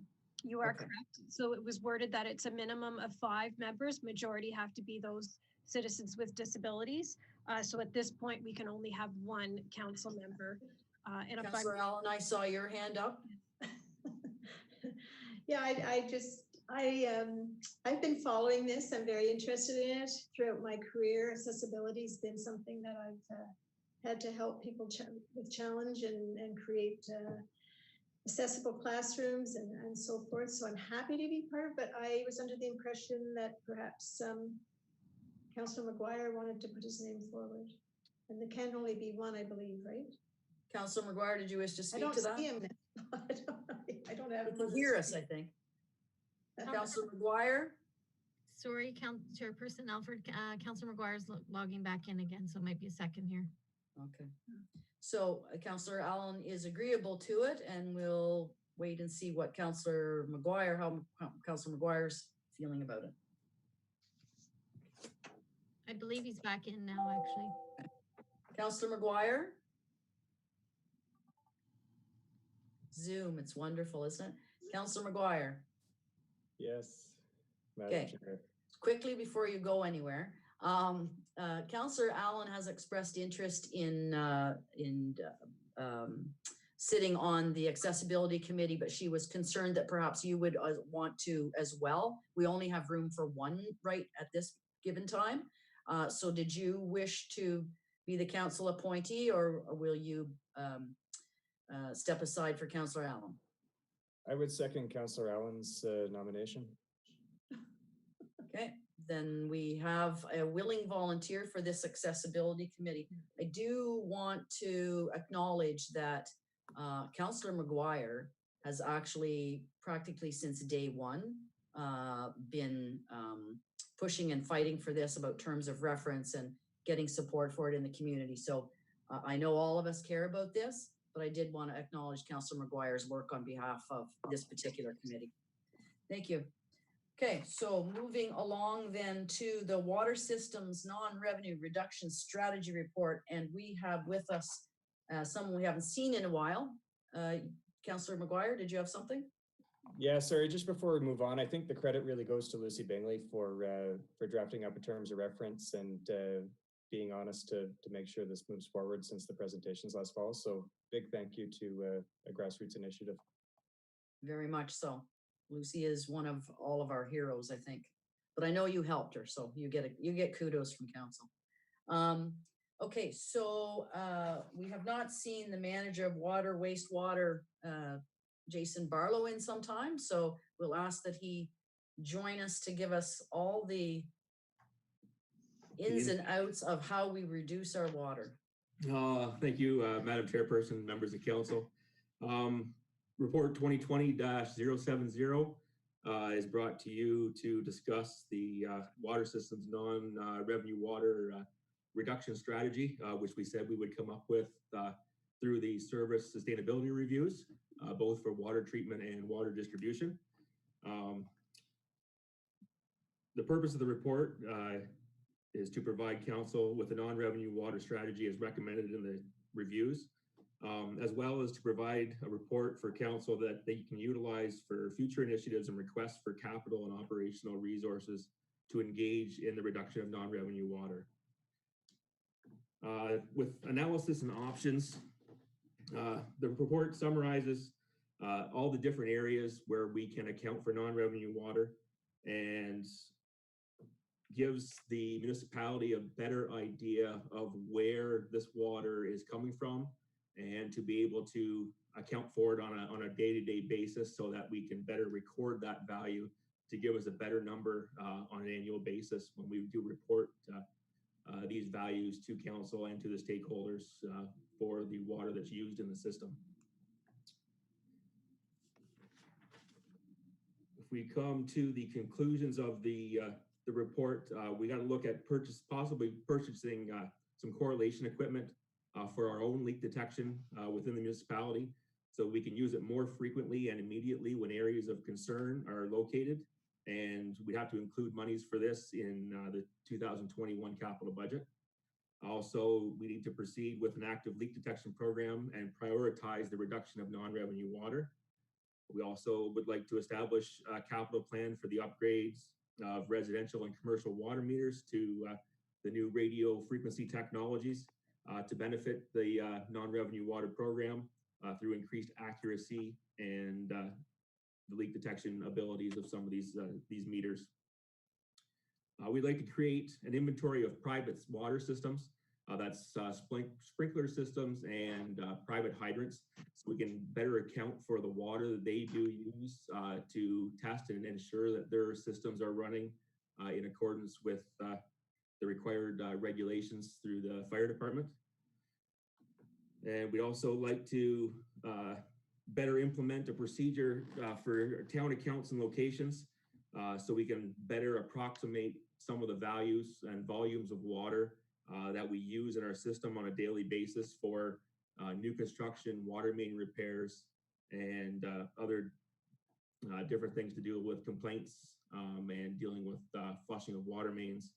And just to be able to account for that water better so we know where it's coming from, and then as staff, we're more accountable when doing those projects as well to ensure that we reduce or only use the water necessary. You don't just let it run for an extended period of time. You only let it run for a period of time that gets you to the required regulations or stipulations that you want to achieve within the water systems to ensure the quality of the water in the system. Also looking at priorities for our automatic flush stations. To possibly upgrade some of the bleeders, which are a 24-hour tap that runs in the system. These automatic stations will allow us to better account for the water and also reduce the amount of water used in these areas, as it's a better way to clean these mains out and to maintain a better quality potable water. The strategy, of course, is a working document. Annually, we'll still prepare a water audit to make sure that council is informed as well as the stakeholders. And just with that, I wanted to touch base on the two different audit values, I guess you can come up with, which is the old standard, which is the non-revenue water, which is a percentage. So it gives you your percentage of water loss based on the total water that's treated. As you can tell in the chart that's provided in the report, is the more water you sell, you can have the same volume of water lost, but your percentage is lower, so it looks better. But technically, you're still losing that same amount of water. So over the years, it might have been 30 or 40% water loss back prior to the new plan in 2008, 2007, but the quantity of water that's lost is pretty much the same. So it's a way to target more effectively the amount of water that's lost in the system, not by a percentage, but by actual volumes that are used. So that's where the infrastructure leakage index, the ILI, comes into play. This is used now by many municipalities. As you can tell with the report, there is a free software that we get from the American Water Works Association to be able to account for this water. It gives a more comparable number for municipalities. So we can now, with this number, compare to Rockville, compare to Ottawa based on the ILI. It gives a better representation than the percent water loss because the percent water loss could vary drastically based on the size of the facilities that are being used in the towns, and also the amount of water that's being treated or pumped out, because that percentage can really fall away. As you can see with some of the numbers from the chart with the earlier numbers, when the billing numbers were higher, the percentage water loss was lower, but the volume was the same. So with that, I guess I'll leave the report as it is and see if anyone has any questions. Any questions or comments for Mr. Barlow? Councillor McKenna, then Councillor Dwyer. Thanks very much for the report. It was really, I'm beginning to understand most of the terms that you use. And I mean, it's a technical document, but it's quite accessible if I can start to understand it. but I am interested in, is there a way, or is there a way to explain it to a layman like me regarding the cost per, you use a different figure, there's a term, instead of, I would be used to it, or I think most folks would be used, like a liter of water. What are we losing per liter? But you use, not you, the technical report uses a very different, a higher volume, and it's, so is there some way that you can help me understand, like per a liter of water, what are we losing and the cost per liter? Yeah, through the chair, a cubic meter is 1,000 liters. So Okay. I think my variable cost was around 23 cents per cubic meter is the variable cost. So if you reduce that down, it'd be 0.00023 cents per liter. Okay. So if I may, Madam Chair, just, I don't know the level of interest in the public. I think as we are always looking at water rates, knowing that if we can get more revenue and less waste, our cost for our ratepayers will go down, or won't have to go up as high. So I'm wondering, is there a communication piece around this? Because it's terrific, it's very well explained. Is there a way to turn this into a communication opportunity for the user and the ratepayers on the other end, so that they understand without having to read the document that I have in front of me? So that it's just a question, or is there interest at council? Yeah. I believe with the report, through the chair, sorry. I believe with the report, that can more easily come out if we do start a meter replacement program. So you're getting upgraded meters in place, which are kind of more reliable as the ones we have are coming to their end of life. But with that moving forward in capital, then we'd be able to commit more resources to making sure that the stakeholders understand what non-revenue water is and how we can help conserve and to bring those costs down and to keep them lower for the municipality, right? Because every liter you save, you're only saving that variable cost of the 23 cents per cubic meter, but that increases your capacity to be able to sell it for the $1.20 that we're charging per cubic meter on the billing cycle. Does that explain the answer? A little. Are you finished, Councillor McKenna? My point was, and I didn't articulate it very well, is there an opportunity, you're suggesting when we go to maybe replace meters is an excellent opportunity because people are listening and they're open to it. Just sending out a message now, explaining it to the general public, they may not be, so the timing of when to do this, I'm just suggesting that it's a really important message. People would like to understand it. Just a document like this isn't very accessible. So the timing of when to communicate something like that, maybe council is not, maybe I'm the only one interested, so I'm fine if that's the case, but it's, I think. I think the CAO is listening to you, and there is an opportunity possibly that he will discuss with the communications people. CAO Morris, do you want to answer that? Yeah, thank you, Madam Chair. I think most of the recommendations in this report are internal changes or investments we need to make. So, so I think Mr. Barlow's point about the customer-facing one is the new meter. So perhaps that's the opportunity to further elaborate on what we're trying to achieve corporately by doing this. So there are cost implications to each of these items, and we'll outline them in the 2021 capital budget.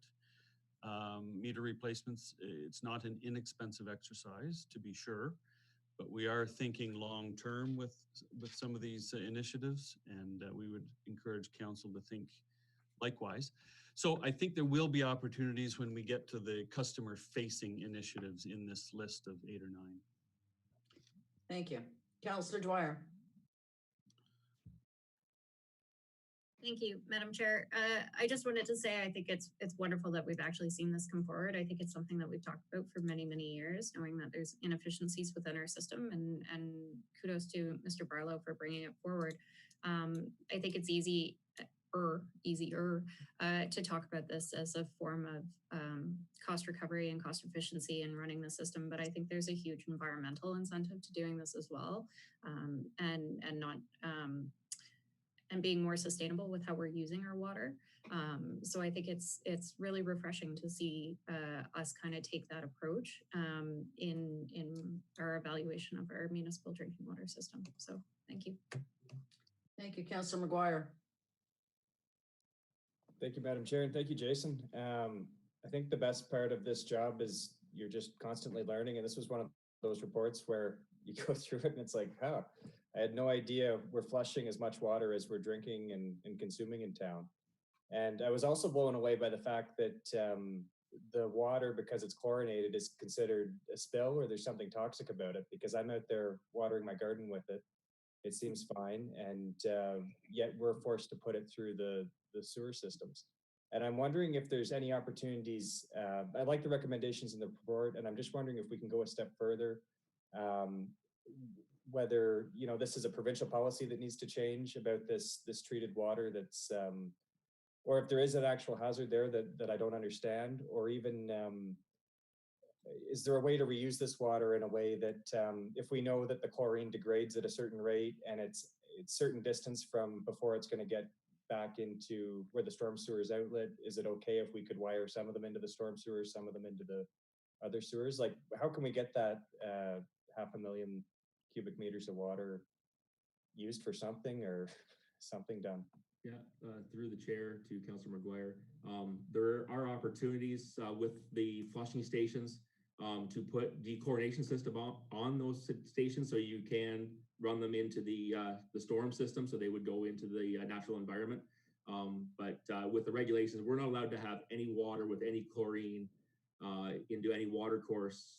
Like our limits are 0.02 milligrams per liter of total chlorine, which are extremely low. Like that's not even a trace amount of total chlorine in the water, so that we don't harm the aquatic life, the different aquatic entities.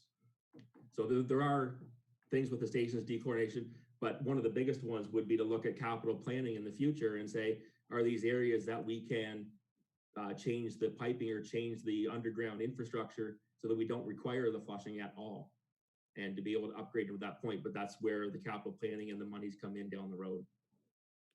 So is this, are these line bleeders needed because is it more that there's aging pipes, or is it more that there's neighborhoods that have oversized pipes that haven't been fully developed yet? It's a mixture of both. A lot of them are some smaller areas with dead ends in the town. So the water that sits in there's not enough usage, so it just deteriorates, and the chlorine doesn't stay in the water. So that creates an issue for us, as all the water we supply must have a minimum residual of free chlorine to the users. So we're really required, and it can be either or. There are areas where there's larger pipes, so it will, because of the water age, if there's new construction in the area, that water is going to sit there for a longer period of time because there isn't the users on the system, as well as the older pipes, just with the state of the infrastructure and being able to depreciate the chlorine values from whatever the problem may be in those systems. Well, thanks for all the effort that went into it. I enjoyed reading it this weekend, so thanks. Thank you. Mayor Panko. Thanks, Jason. I think we were all a bit shocked last year when you delivered the SSR on the water treatment plant distribution, and to see about 65% of the water that we produce wasn't being purchased, and understanding what 25% is probably traceable, I guess, as maybe the simplest way to put it.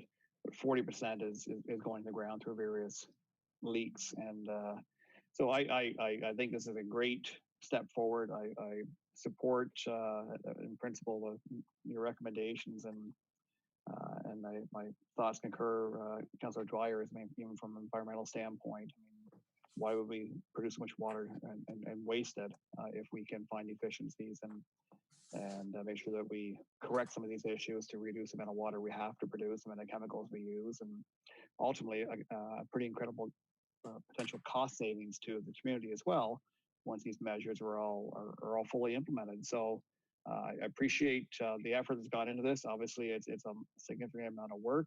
It fits perfectly in within the principles of the SSR and everything we've done here to try to be more efficient over the last over 5 years now. And it's another great example of staff delving deeply into a subject that may not have been delved into before and coming out with a really positive outcome. And one final comment, I guess, relates to a question. We know that with the Beckwith Street redevelopment, there was, I think, a number of leaks which were uncovered when the excavation was underway, including, if I'm not mistaken, maybe one water main. And I think it may be a while before we see the true benefit of some of those repairs, but are you able to provide any commentary thus far on differences you've seen as a result of those leaks being corrected? Yeah, through the chair, I know the day they switched over from the old main to the new temporary main, we actually saw a very substantial reduction in our flows coming from the plant, but most of that noticeability was actually from the wastewater side and what wasn't coming down the sewer to us at the same time. So there was a substantial benefit to that reconstruction project, and it looks like a good project to tackle. Great, and as I guess we go beyond there in future developments, it'll make even a bigger difference. Good, thank you, Jason. Any other comments or questions for Mr. Barlow? Jason, I found it not unlike Councilor McGuire. It was fascinating reading on the weekend. If water is in the future to be the new gold, I think this is exactly we're headed in exactly the right direction, and I know we're all grateful that you're pointing us that way. Thank you. Thank you. Next on the agenda is our Treasurer Kozil with the May budget monitoring report. Thank you, Madam Chair. I'm here this evening to provide council with a high-level update after completing May's budget monitoring. These interim reports are more important than ever due to the current circumstances. So to provide council to ensure accountability and adherence to our approved annual budget and any potential financial impacts. I'm projecting an overall deficit for the end of May to be 325,000. The water distribution deficit is 51, wastewater deficit is 56, and tax support is 218. I didn't denote as much as in my report, but I just want to reassure council that we are not experiencing any issue with cash flows. Partly this is due to the fact that we received our federal gas tax in its entirety, which is 533,000. Typically that's in 2 installments, as well as we received 50% of our OSIF formula based, which was 302,000. So some other things I want to just kind of, again, not in my report, but some unknowns in moving forward we'll have to monitor is the additional cost to carry to have some of our services, such as the child development, what those additional costs will be, expenditures.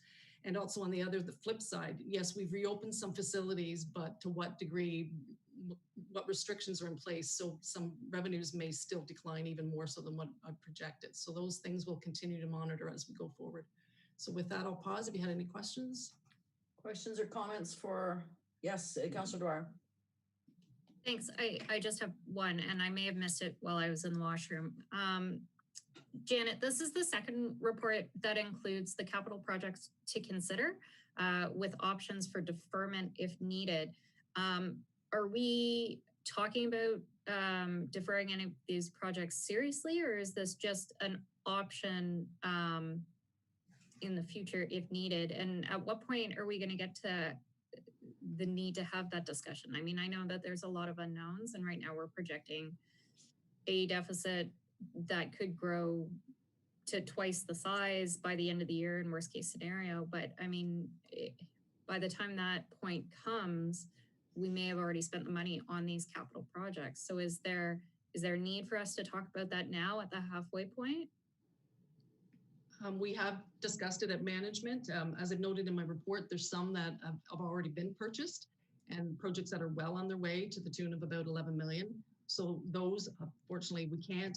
The ones that I've listed, we could potentially defer or could be delayed later on when we some of these unknowns may surface and then they'll just have to be delayed or deferred into next year. Maybe CAO Morris would have further comment if there's additional conversations to be had on other deferrals, but those are the ones that we know of thus far that are being looked at. CAO Morris? Yeah, I would just supplement what Janet said by saying that because our cash flow position is slightly better than we imagined because of the transfer payments she mentioned, I think we're in reasonably good shape right now. We did get, the impression from committee when we talked about the Lombard Abbott intersection that that's something you wanted to move forward with. So we are doing that. But even a best case scenario, it's going to be an autumn project and maybe even through the winter months. So we won't be actually spending that money for some time. An easier one would be the library renovations. That's not a hard cost. That's a contribution to a reserve. So that would be something that we would bring back for you to consider if we find we're in that position. So at this point, I don't think we need to take action. We've put them in the report as a reminder. There are things that you may need to provide us with direction on later in the year, but we'll give you ample warning before we get to that point. Thank you. One follow-up question, Madam Chair. CAO Morris, do you have any idea of when in the year we'll be having that conversation, or fall, end of the year? What are we looking at? I would think in August we'll have a better and a more accurate reflection of what the year end's going to look like. There are still a few variables. Janet mentioned one. If we get compensated by the province for childcare expenses, we're going to be in better shape than we thought. One of the vulnerabilities that comes to mind is the social service costs through the county. Lanark Lodge costs are likely going to increase. We don't know to what extent.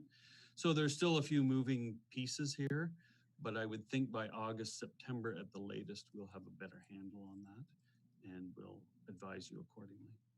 Okay. Thank you. Councillor McKenna and then Councillor Brennan. Thanks so much, Janet. I think these monthly reports are, I think, what council needs. I certainly appreciate knowing on a regular basis where we're at it. We're all concerned about this. We have to watch it carefully. So I appreciate the information. And you've done a great job trying to look at scenarios without having all the information and using your crystal ball, figuring out what about this and what about that. The other one that's in there that we're just starting to unpack as a member of the Public Health Unit Board of Directors, our cost sharing agreement with them. It looks like the work that they're doing regarding COVID and then the other work they're doing, they're in a precarious situation as well.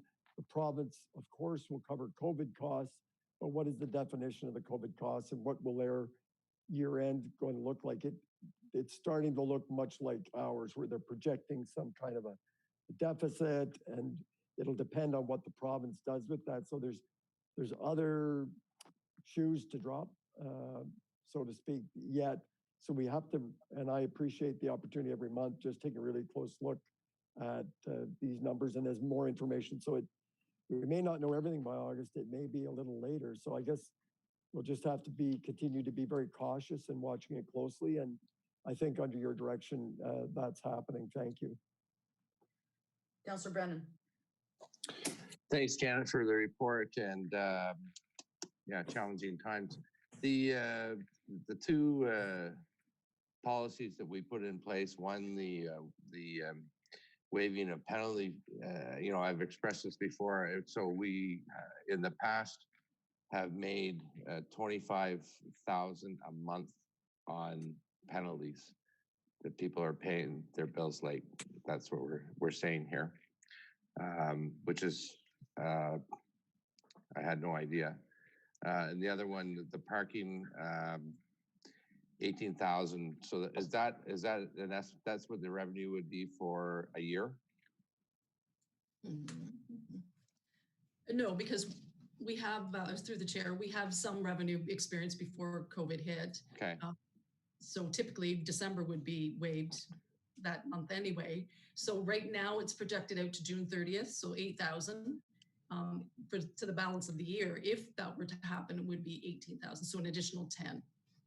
Wow. So I just wanted to give council an idea of sort of this Yeah. is what the report says, but if we went to the end of the year, it could be that much more. So the tax bills have been out, and then the June tax bills are out. And can you tell us, are you finding that people are taking advantage of the opportunity not to pay at this time and just defer it, knowing there'll be no penalty? Well, several things. A lot of people are on the 10 installments, so those are pre-authorized payments, so they still have gone ahead. Not very few have asked for those to be deferred or be taken off. Then there's the 4 installments, and again, very few have asked for that. Mortgage companies continue to pay if your taxes are through the mortgage company. I did monitor the April 30th, that has come and gone, and we were very in line with what happened last year. So there is still a lot of people that don't pay until the June 30th. So to say for certainty, sort of where we stand on that, I wouldn't know until next week's. Okay, thanks. Yep. And through Madam Chair, the penalty for late payment is it 2%? 1.25 per month. Per month? Yes. And that adds up to 25K a month in revenue. Wow. Okay, thank you. Any other questions for Treasurer Quazile? No, again, thank you. We all appreciate the work that goes into these things and value your guidance as we go forward every month. Thank you, Janet. Okay, so last on the list for tonight is committee attendance policy. I put it on the agenda, so I'll reverse order and I'll speak first on this, if you don't mind, with council's permission. So it has long been my feeling, as most of you know, I was on council in 2003, and it bothered me then and it bothers me now, that our job is certainly attending, preparing for, and discussing afterwards, or enacting certain things after council and committee of the whole meetings. But there has never been any tracking of the committees we all serve on. Now, I did a quick count, and I think there are 26 committees that we are either active members on or liaisons with, in addition to it, I think currently about 4 task force. Now, I have never felt that in not reporting our attendance at these committee meetings that we have been appointed to by council, that there's no transparency and there's no accountability of, are we doing the other parts of our job as councillors. There was, you will recall during the campaign, the accounting of who had been at committee or at council and committee of the whole meetings was an eye opener for a great many voters. I feel similarly that not just for the voter, it is for the voters, but it makes accountable those committee members who have not or did not. And again, I'm not referring to anybody in this particular council, but I've seen it before. If you have to report that you only went to 2 of the 12 committee meetings you had, it makes it more likely that you will begin to attend and participate the committees to which council appointed you. So in the town's annual report, the attendance for council and committee is published, and I believe that the other work needs to be treated similarly. It doesn't have to be an onerous task on council or staff to do this. We all track our meetings. We all keep our calendars. So I am going to suggest that each member of council could report at the end of the month during one of their reports on their committees, how many meetings, and these are formal meetings. These are not the meetings that we, the tailgate meetings, the meetings that we have with our constituents. These are formal meetings to which we are expected as councillors to attend and participate in. So that all being said, I would look for, I'm not sure how this is going to play out, but I would like to see my colleagues support that we move forward to start accounting for the committee meetings that we are all appointed to.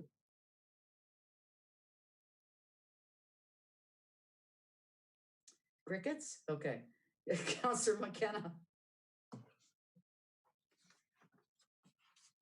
I like the idea of the transparency of this and as well as the benefits that you've outlined, Madam Chair, is the benefit for people considering running for municipal politics. They'll get a much better sense of the scope and breadth of the work, that goes beyond council meetings and committee of the whole, that there's many other formal meetings that we all attend, and this council in particular does a really good job at that. And so I think being transparent, it's about people considering a life in this. It's a wonderfully rewarding job, and what I learn and what we contribute in the other aspects that aren't televised and behind the scenes, I think is important for the public to understand, and then for people, we want to encourage people to run for municipal office. I certainly do. And so for them to have a sense of what that entails is another added benefit to what you're suggesting. Is there any objection from my colleagues to having an attendance policy for our committee work? Councillor Dwyer.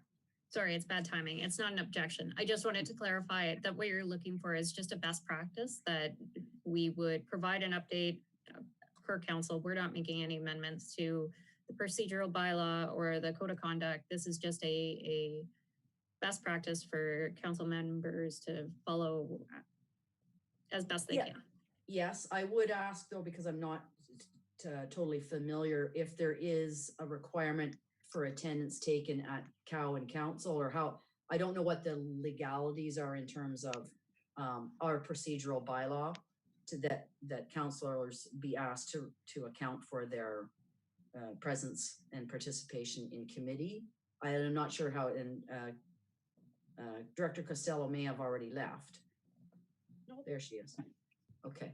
So Carrie, just to ask, sort of answer Councillor Dwyer's, is there any need or mechanism by which we should enshrine that policy somewhere? We do have that in, we've got our board and committee policy, which does have a provision in that, but from any members of boards and committees who miss 3 consecutive meetings without previous approval by the board could be subject for replacement. Now, obviously, as council members, that puts the staff resource in a precarious position to have to report back that councillors haven't been attending, but that we do have that provision in our bylaw already. We just don't have any tracking mechanism. The only tracking mechanism we have right now is the minute taking at all the board and committee meetings. And I think, I know what you're recalling back when we did the attendance. And if I'm not mistaken, I'd have to go back. I think we were able to pull attendance from some of the various boards and commissions as well. So there is a mechanism in the minute taking for tracking attendance. Okay. So again, I don't want to make this onerous. I think the best way to do this, because each committee is sort of self-regulating too. I mean, if I'm on a committee and I miss 3, I'll probably hear from the chair or something similar. But I think this, if we could, whether it's in the best practices or procedures of council, that councillors are expected to report at the end of each month or when they make their normal reports on their committees, that they report their attendance at the committees to which they're appointed. I think that should be a regular occurrence. Councillor McGuire. Thank you, Madam Chair. I think this is a great first start, but I'd really like to see when the next procedural bylaw comes to council, that this gets to be a part of the process where whoever the secretary or the minute taker is for the committee is responsible for submitting the attendance record once a year, say, or same as we've got the expense reports, because I think it's one of those things that nobody wants to get somebody in trouble if you know, in the past when people haven't been showing up to these meetings. I think it's been often the chair doesn't want to be the one that tells on them to say, but if there's just that reporting mechanism put in there, then it comes up every year and it's black and white and it's just a part of the process. Attendance is taken anyways, so. Okay, well, we don't have to beat this up tonight. We're not passing a resolution or anything like that, but I think I see consensus in terms of introducing this as a way to provide transparency for our other activities and accountability for council to report. Do I see nodding heads on that? And certainly Director Costello, she's disappeared there from the screen, but I'm sure that staff will take that forward and give us some advice as to how that can all happen. Thank you. So that means we have now completed our business for tonight. So can I have a motion to adjourn? Moved by Councillor Dwyer, seconded by Councillor Allen, all in favor. We will turn off, Councillor or Mayor Panko. No, we probably need about 5 minutes to get everything ready for the council meeting, I assume. Yes, I was just gonna say that. Okay, so this meeting is adjourned and we, council will return for that meeting in about 5 minutes. Thank you very much, everyone.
Council for Monday, June 22nd. I believe we have everyone in attendance except for Councillor Brennan, who I assume will be back online shortly. I have no announcements this evening. I'll ask for disclosure of monetary interest. I see none. We have no delegations. We have no adoption of minutes. Reports. I will go around and ask if anyone has a report this evening, starting with Councillor Dwyer, please. Sorry, I had to find my mic. No, I do not tonight. Thank you. Okay, thank you. Councillor Allen. Yes, I just have a couple, Your Worship.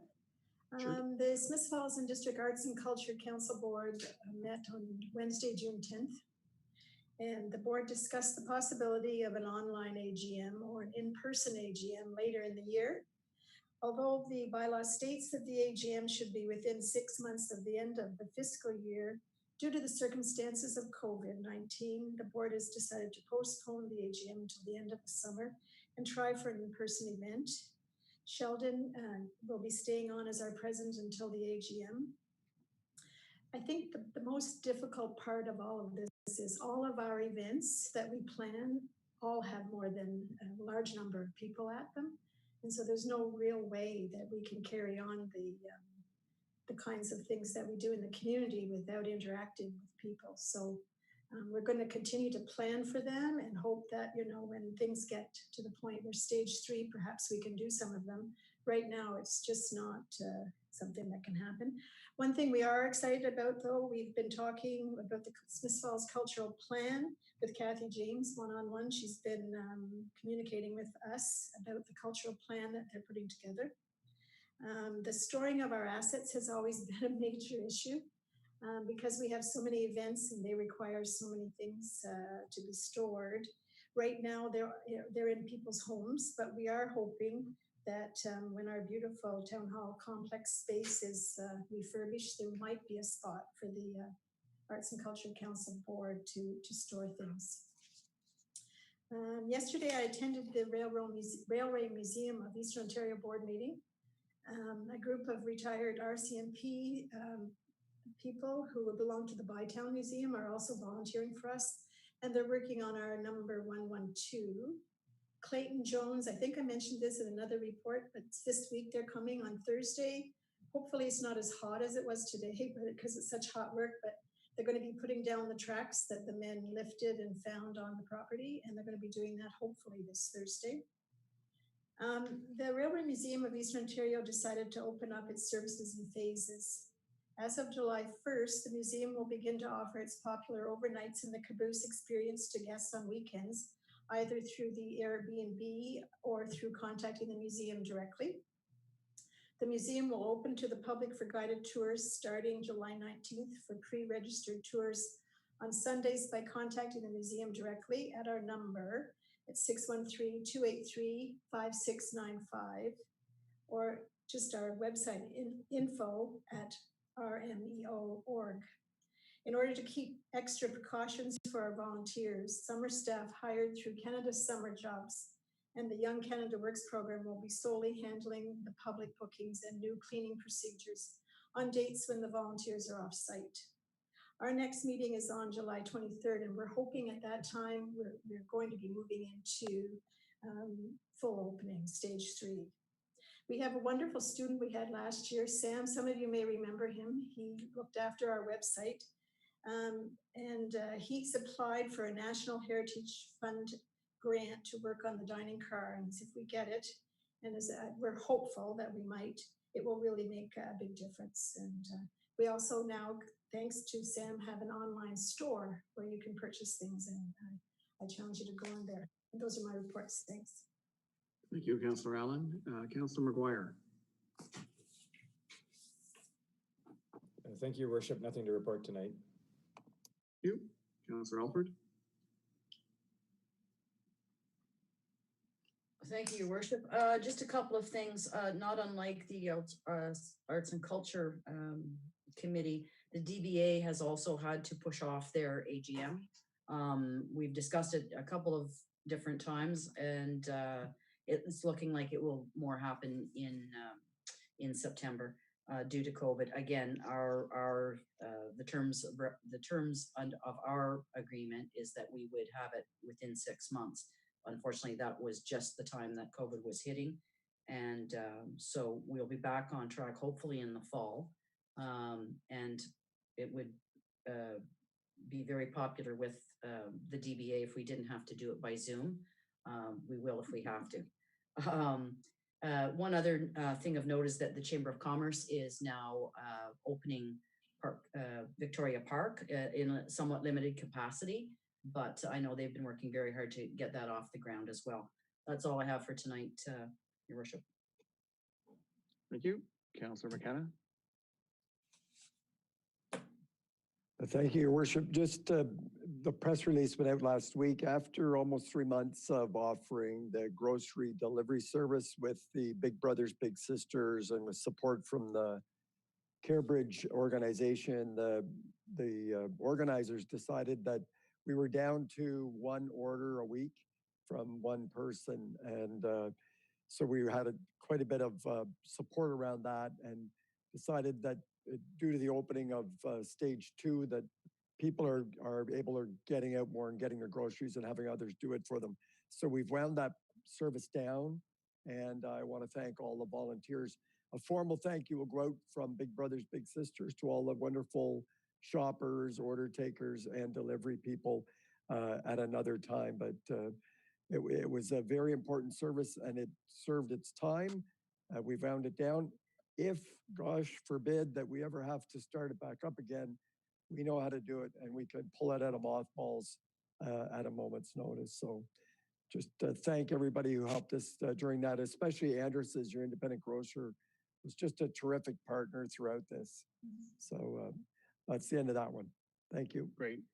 Thank you. Just my own report tonight. The Mayor's Task Force for Economic Recovery met again last Friday, and Councillor Alford and Brennan were both in attendance. Again, good discussion, good dialogue. The patio discussion we had earlier was part of our meeting. The childcare is a continuing concern from the business community, not just direct childcare for preschool age children, but also the possibility of day camps for school age children.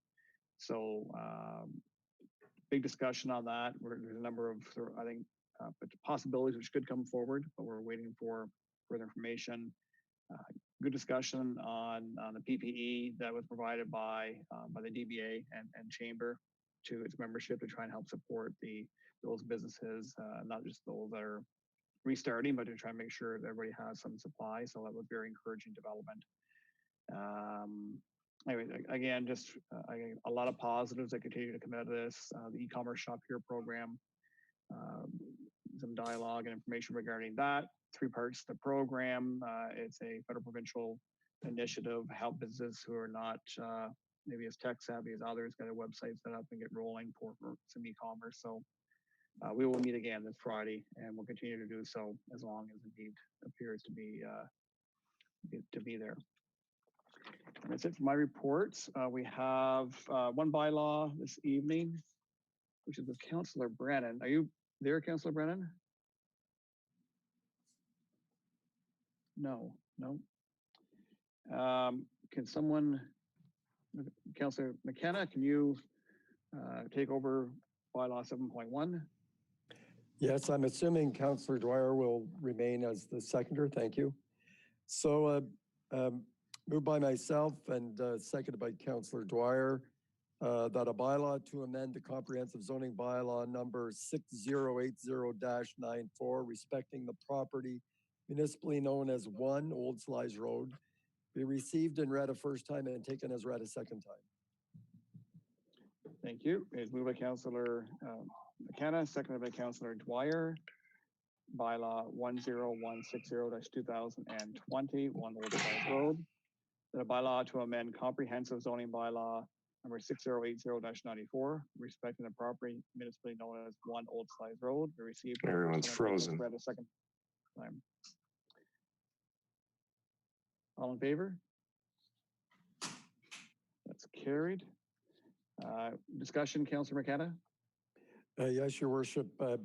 During the committee of the whole, council discussed the infill of 4 one-bedroom units that would be attached to the existing brick home on that. The planning committee, Councillor Brennan and Councillor Alford spoke highly of the cooperative nature the developers used working with Parks Canada and other partners. So it looks like a terrific project, and we had the full unanimous support of the planning committee. Thank you. Any further comment? Councillor Brennan? You back? Yeah, I'm back. I had a little modem reset there, and I apologize for getting out. But yes, I concur with Councillor McKenna. Thank you. We have a third reading, Councillor McKenna. Yes, that a bylaw to amend the comprehensive zoning bylaw number 6080-94 respecting the property municipally known as 1 Old Slice Road be now read a third time and finally passed, signed, sealed, and numbered 10160-2020. Thank you. Moved by Councillor McKenna, second by Councillor Dwyer. Bylaw 10160-2020, that a bylaw to amend comprehensive zoning bylaw number 6080-94, respecting the property municipally known as 1 Old Slice Road be now read a third time and finally passed, signed, sealed, and numbered 10160-2020. All in favor? That's carried. That's it for our bylaws. Councillor Allen, you have our first motion. Yes, committee appointments moved by myself and seconded by Councillor Brennan that Council of the Corporation of the Town of Smith Falls appoint the following applicants to various boards and committees for the 2018 to 2022 term of council. First, Airport Commission, Matt Krotke. Library Board, David Thomas. And the Accessibility Committee, Kevin McCormick, Marshall Hogan, Lucy Bingley, Chris Silvermoon Cutler, Daniel Andres, Katie Hoffman, and myself as council rep. And I know that Councillor McGuire, if we do move on to having 2 council members, I know he's shown interest in this and has been very active in this committee. Thank you. Further discussion? Yes, Councillor McKenna. Your Worship, there was talk earlier of a Mr. Outerbridge joining another one of the committees. Was that intended to be on this list tonight, or was that going to be dealt with separately? I didn't see it there. I wondered that. Do you want me to add that then? Ted was going to join the Municipal Heritage Committee. That's when the first when Director Costello was talking, I think she said that his name, but it's not on my list. My apologies, Councillor Allen. I in the rush there between meetings, I noted that was omitted. So if we could add that, that'd be great. Yes, I know that Ted has a great interest. He and his wife have a heritage property that they're very meticulously restoring, and it would be a real honor to have him with us. That's great. Okay, thank you. Any further comment? It was moved by Councillor Allen and seconded by Councillor Brennan, sorry. The Council of the Corporation of Town of Smith Falls appoint the following applicants to various boards and committees for the 2018-2022 term of council. Airport Commission, Matt Krotke. Library Board, David Thomas. Accessibility Advisory Committee, Kevin McCormick. Marshall Hogan, Lucy Bingley, Chris Silvermoon Cutler, Daniel Andres, Katie Hoffman, and Ted Outerbridge, Municipal Heritage Committee. All in favor? That's carried. Councilor McGuire, you have the next motion. Thank you, Your Worship. Moved by myself and seconded by Councillor Allen. Whereas the COVID-19 pandemic continues to evolve and is causing significant economic effects across the world and locally in Smith Falls, and whereas the Council of the Corporation of the Town of Smith Falls supports the local economy by providing greater flexibility for expanding outdoor commercial patios. Therefore, be it resolved that Council, 1, delegates to staff to approve the occupancy of on-street parking spaces in accordance with the requirements of bylaw 8583-2013 and subject to the following provisions. Approval shall not be granted in locations where municipal operations or construction may be impeded, as 0.5 meter clear zone is provided between the edge of the patio, fence, and travel plane. A 1.2 meter high reflective posts are provided at the corners facing traffic. Where a sidewalk patio is proposed that does not leave sufficient clear passage on the sidewalk, the minimum clear passage prescribed in section 4.1 of bylaw 8583-2013 shall be provided at the expense of the applicant through a deck or other temporary installation to occupy abutting parking spaces, and which shall be installed at the same grade as the sidewalk, maintained clear of obstruction and be fully accessible. 2, waives any fees for the rent or use of parking spaces to accommodate commercial patios. 3, delegates to staff the authority to grant variances to section 4 of bylaw 8583-2013, subject to any internal and external consultations and permissions as may be required, and authorizing staff to include any conditions to such approval as may be warranted. 4, waives fees for cash in lieu of parking for non-residential purposes, subject to the following provisions. A, that the patio is temporary in nature with no permanent fixtures, and B, that the approval is obtained from the property owner. That approval is obtained from the property owner. 5, delegates to staff the authority to execute a 1-year cash in lieu of parking agreement pursuant to section 40 of the Planning Act, accommodating the above noted items. And 6, that all of the above be in place for the duration of 2020. Thank you. Discussion, Councilor McGuire. I'm very grateful that this isn't a bylaw, so we only have to read it once tonight. But yeah, this is cutting some of the red tape to make sure that we're doing our due diligence as a municipality, that our outdoor spaces are safe, but also that it's the businesses are going to be able to get them up and running as fast as possible. So great result from the Mayor's Task Force. Any further discussion? Councilor Dwyer? Thank you. Yes, can I request a recorded vote, please? Yes, you may. I think it's going to be our first virtual recorded vote. Councilor McGuire? Yeah, and I'd just like to add at the end, I really appreciate the report from staff tonight. The way it was laid out allowed us to have a really fruitful discussion and get this sped through. And a big thanks to Carl and Nadine and anybody else who was involved in getting this edited one out in record time. So, okay. Thank you. It is moved by Councilor McGuire, second by Councilor Allen. Interim policy and process amendments to facilitate patios. Whereas the COVID-19 pandemic continues to evolve and is causing significant economic effects across the world and locally in Smiths Falls. And whereas the Council of Corporation of Town of Smiths Falls supports the local economy by providing greater flexibility for expanding outdoor commercial patios. Therefore, be it resolved that Council, 1, delegates to staff to approve the occupancy of on-street parking spaces in accordance with the requirement of bylaw 8583-2013, subject to the following provisions. A, approval shall not be granted in locations where municipal operations or construction may be impeded. B, a 0.5 meter clear zone is provided between the edge of the patio, fence, and traveled lane. C, 1.2 meter high reflective posts are provided at the corners facing traffic. D, where sidewalk patio is proposed, it does not leave sufficient clear passage on a sidewalk. The minimum clear passage prescribed in section 4.1 of bylaw 8583-2013 shall be provided at the expense of the applicant through a deck or other temporary installation to occupy abutting parking spaces, and which shall be installed at the same grade as a sidewalk, maintained clear of obstruction and be fully accessible. 2, waives any fees for the rent or use of the parking spaces to accommodate commercial patios.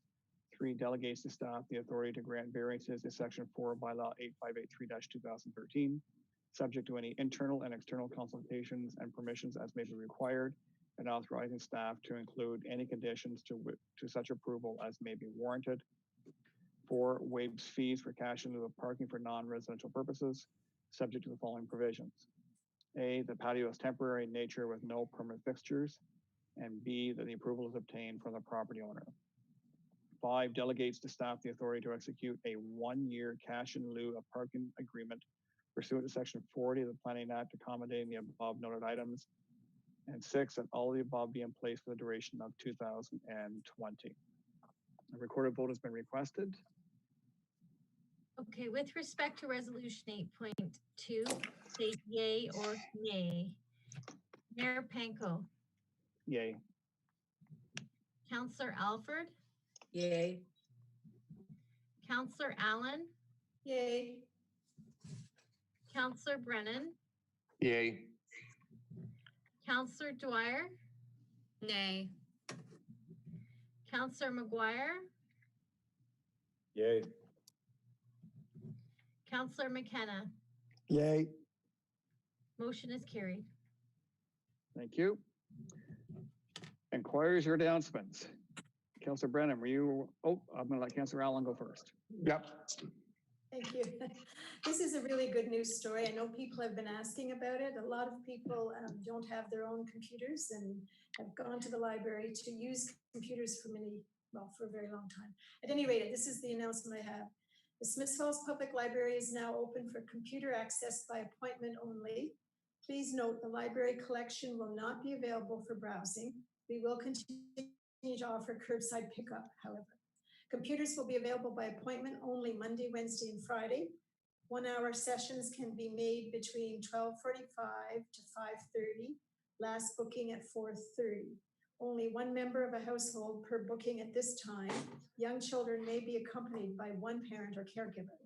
Call at the number 613-283-2911, or you can email the library at Smiths Falls Library at viamet.ca to book. So we're looking forward to having people at the computers again. It's great. That's great news, very encouraging. Thank you. And Councillor Brennan, as per our common practice. Well, actually, I have, I missed the report, so I was going to do a little report, and I wanted to talk a little bit about, I mentioned it at our Mayor's Task Force meeting on Friday, about the service clubs in town. And I just want people to keep in mind that your service clubs are still there, and we're severely challenged. We reached out to many of them in the past week or so, and many events canceled. The fundraising efforts are curtailed. We're trying to, they're all trying to pivot to see how they can do things a little differently in the next while. And by my estimation, my polling, since March, the fundraising is down between $75,000 and $80,000, and that's money that is raised by volunteers and put back into the community. If we think about, what our community donations are, $140,000 or whatever it is, that's substantial, and there's many activities that aren't going on. Camp Merrimack's not running. And like I say, all the golf tours. So I would just, everyone keep in mind about service clubs. Join a service club, support us in any way you can. If anything comes, once we get some activities going, hopefully you'll support them. But that's a substantial amount of money in just, in the past few months. So they're still meeting, and we're trying to figure out, how we can do things differently. So just want to put that shed out there. I wanted to inform the Mayor's Task Force, and I want everybody to know that we're still there, and we've been around for a long time. We'll still be there. Other than that, I do have a question. And the question tonight is golf related. It's got to do with the former president of the Smith Falls Golf Club. So this particular individual has the distinction of being the youngest appointed magistrate in Canada at the age of 27, served on the bench for 47 years. And when he retired, which was in '85, he's the only provincial judge still serving that had been appointed before 1941. That's an easy one. And Wendy knows, because I read a letter to her a while ago. Wendy. Peter has his hand up first. Yeah. Yes, Peter did have his hand up first. He did. Okay, Peter. And nobody read me any letter. Was it Judge D.C. Smith? Absolutely. Yeah. If you indulge me for like 30 seconds, we put a stone on Evergreen a couple of years ago, and his daughter wrote a great piece. So he was a graduate of Queen's in 1930, and after studying law and receiving his degree at Osgoode Hall, he was called to the bar in 1933. He showed early promise as a young lawyer and received much publicity for successfully defending the accused in a challenging case where his client was charged with murdering his housekeeper. When war broke out in Europe, he entered officers training there after served as the rank of captain in Hastings Prince Edward Regiment, arriving in Europe with the 1st Canadian Division, saw battle in Italy and Sicily campaigns. Upon his return, he resumed his position as magistrate, serving Lanark County. Years later, he held the new designation of judge of the provincial court. He was well known for his compassion, and it was said he never lost sight of the fact he was servant of the people. He was lauded for his easy application and common sense to complex issues, resulting in practical solution. He was described by legal community as a colorful, and those that knew him, I could attest to that. And never became jaded in his service, handling cases with a Lanark County familiarity without losing sight of the dignity of law. During his years in his beloved town of Smith Falls, he served on the executive of many organizations. He was a lifelong member and president of the Rotary Club, while chairman of the Parks Board, and also chairman of the Community Center community, which raised funds to build the first community center, which is now no more, which became home to the Smith Falls Regional Hockey Club. He also served as chairman of the Board of Education. As magistrate, he chaired the police commission.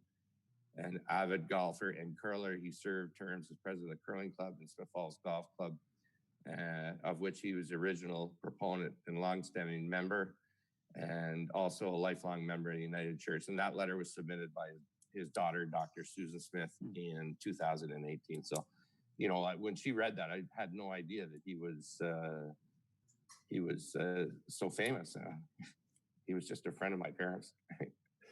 But thanks, Jay. Thanks for that. Thanks for listening. Yeah, and as a kid growing up here, every walkathon and skateathon and everything I was involved with, I always knocked on Judge Smith's door, and he was always one to graciously donate an amount which is usually greater than anybody else. So he's a great supporter of the community in so many ways. Yeah. Councillor Alford, do you have something else you want to add? I do. I have enjoyed Councillor Brennan's forays into the past, and I would challenge him, because I know Heritage House helps him. If you could tell some stories about some of the amazing women in town, because we've heard a lot about the sports and all the men.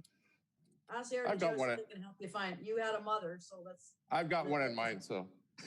I think. No, ready next week. Okay, Councillor Dwyer, you have the motion for adjournment. Thank you. Moved by myself, seconded by Councillor McGuire, that this council adjourn its proceedings at 7:43 and stand so adjourned until the next duly called meeting of council. Thank you. Moved by Councillor Dwyer, seconded by Councillor McGuire. This council adjourns proceedings at 7:43 p.m. and stands so adjourned until the next duly called meeting of council. All in favor of adjournment? Good night, everyone. Good night.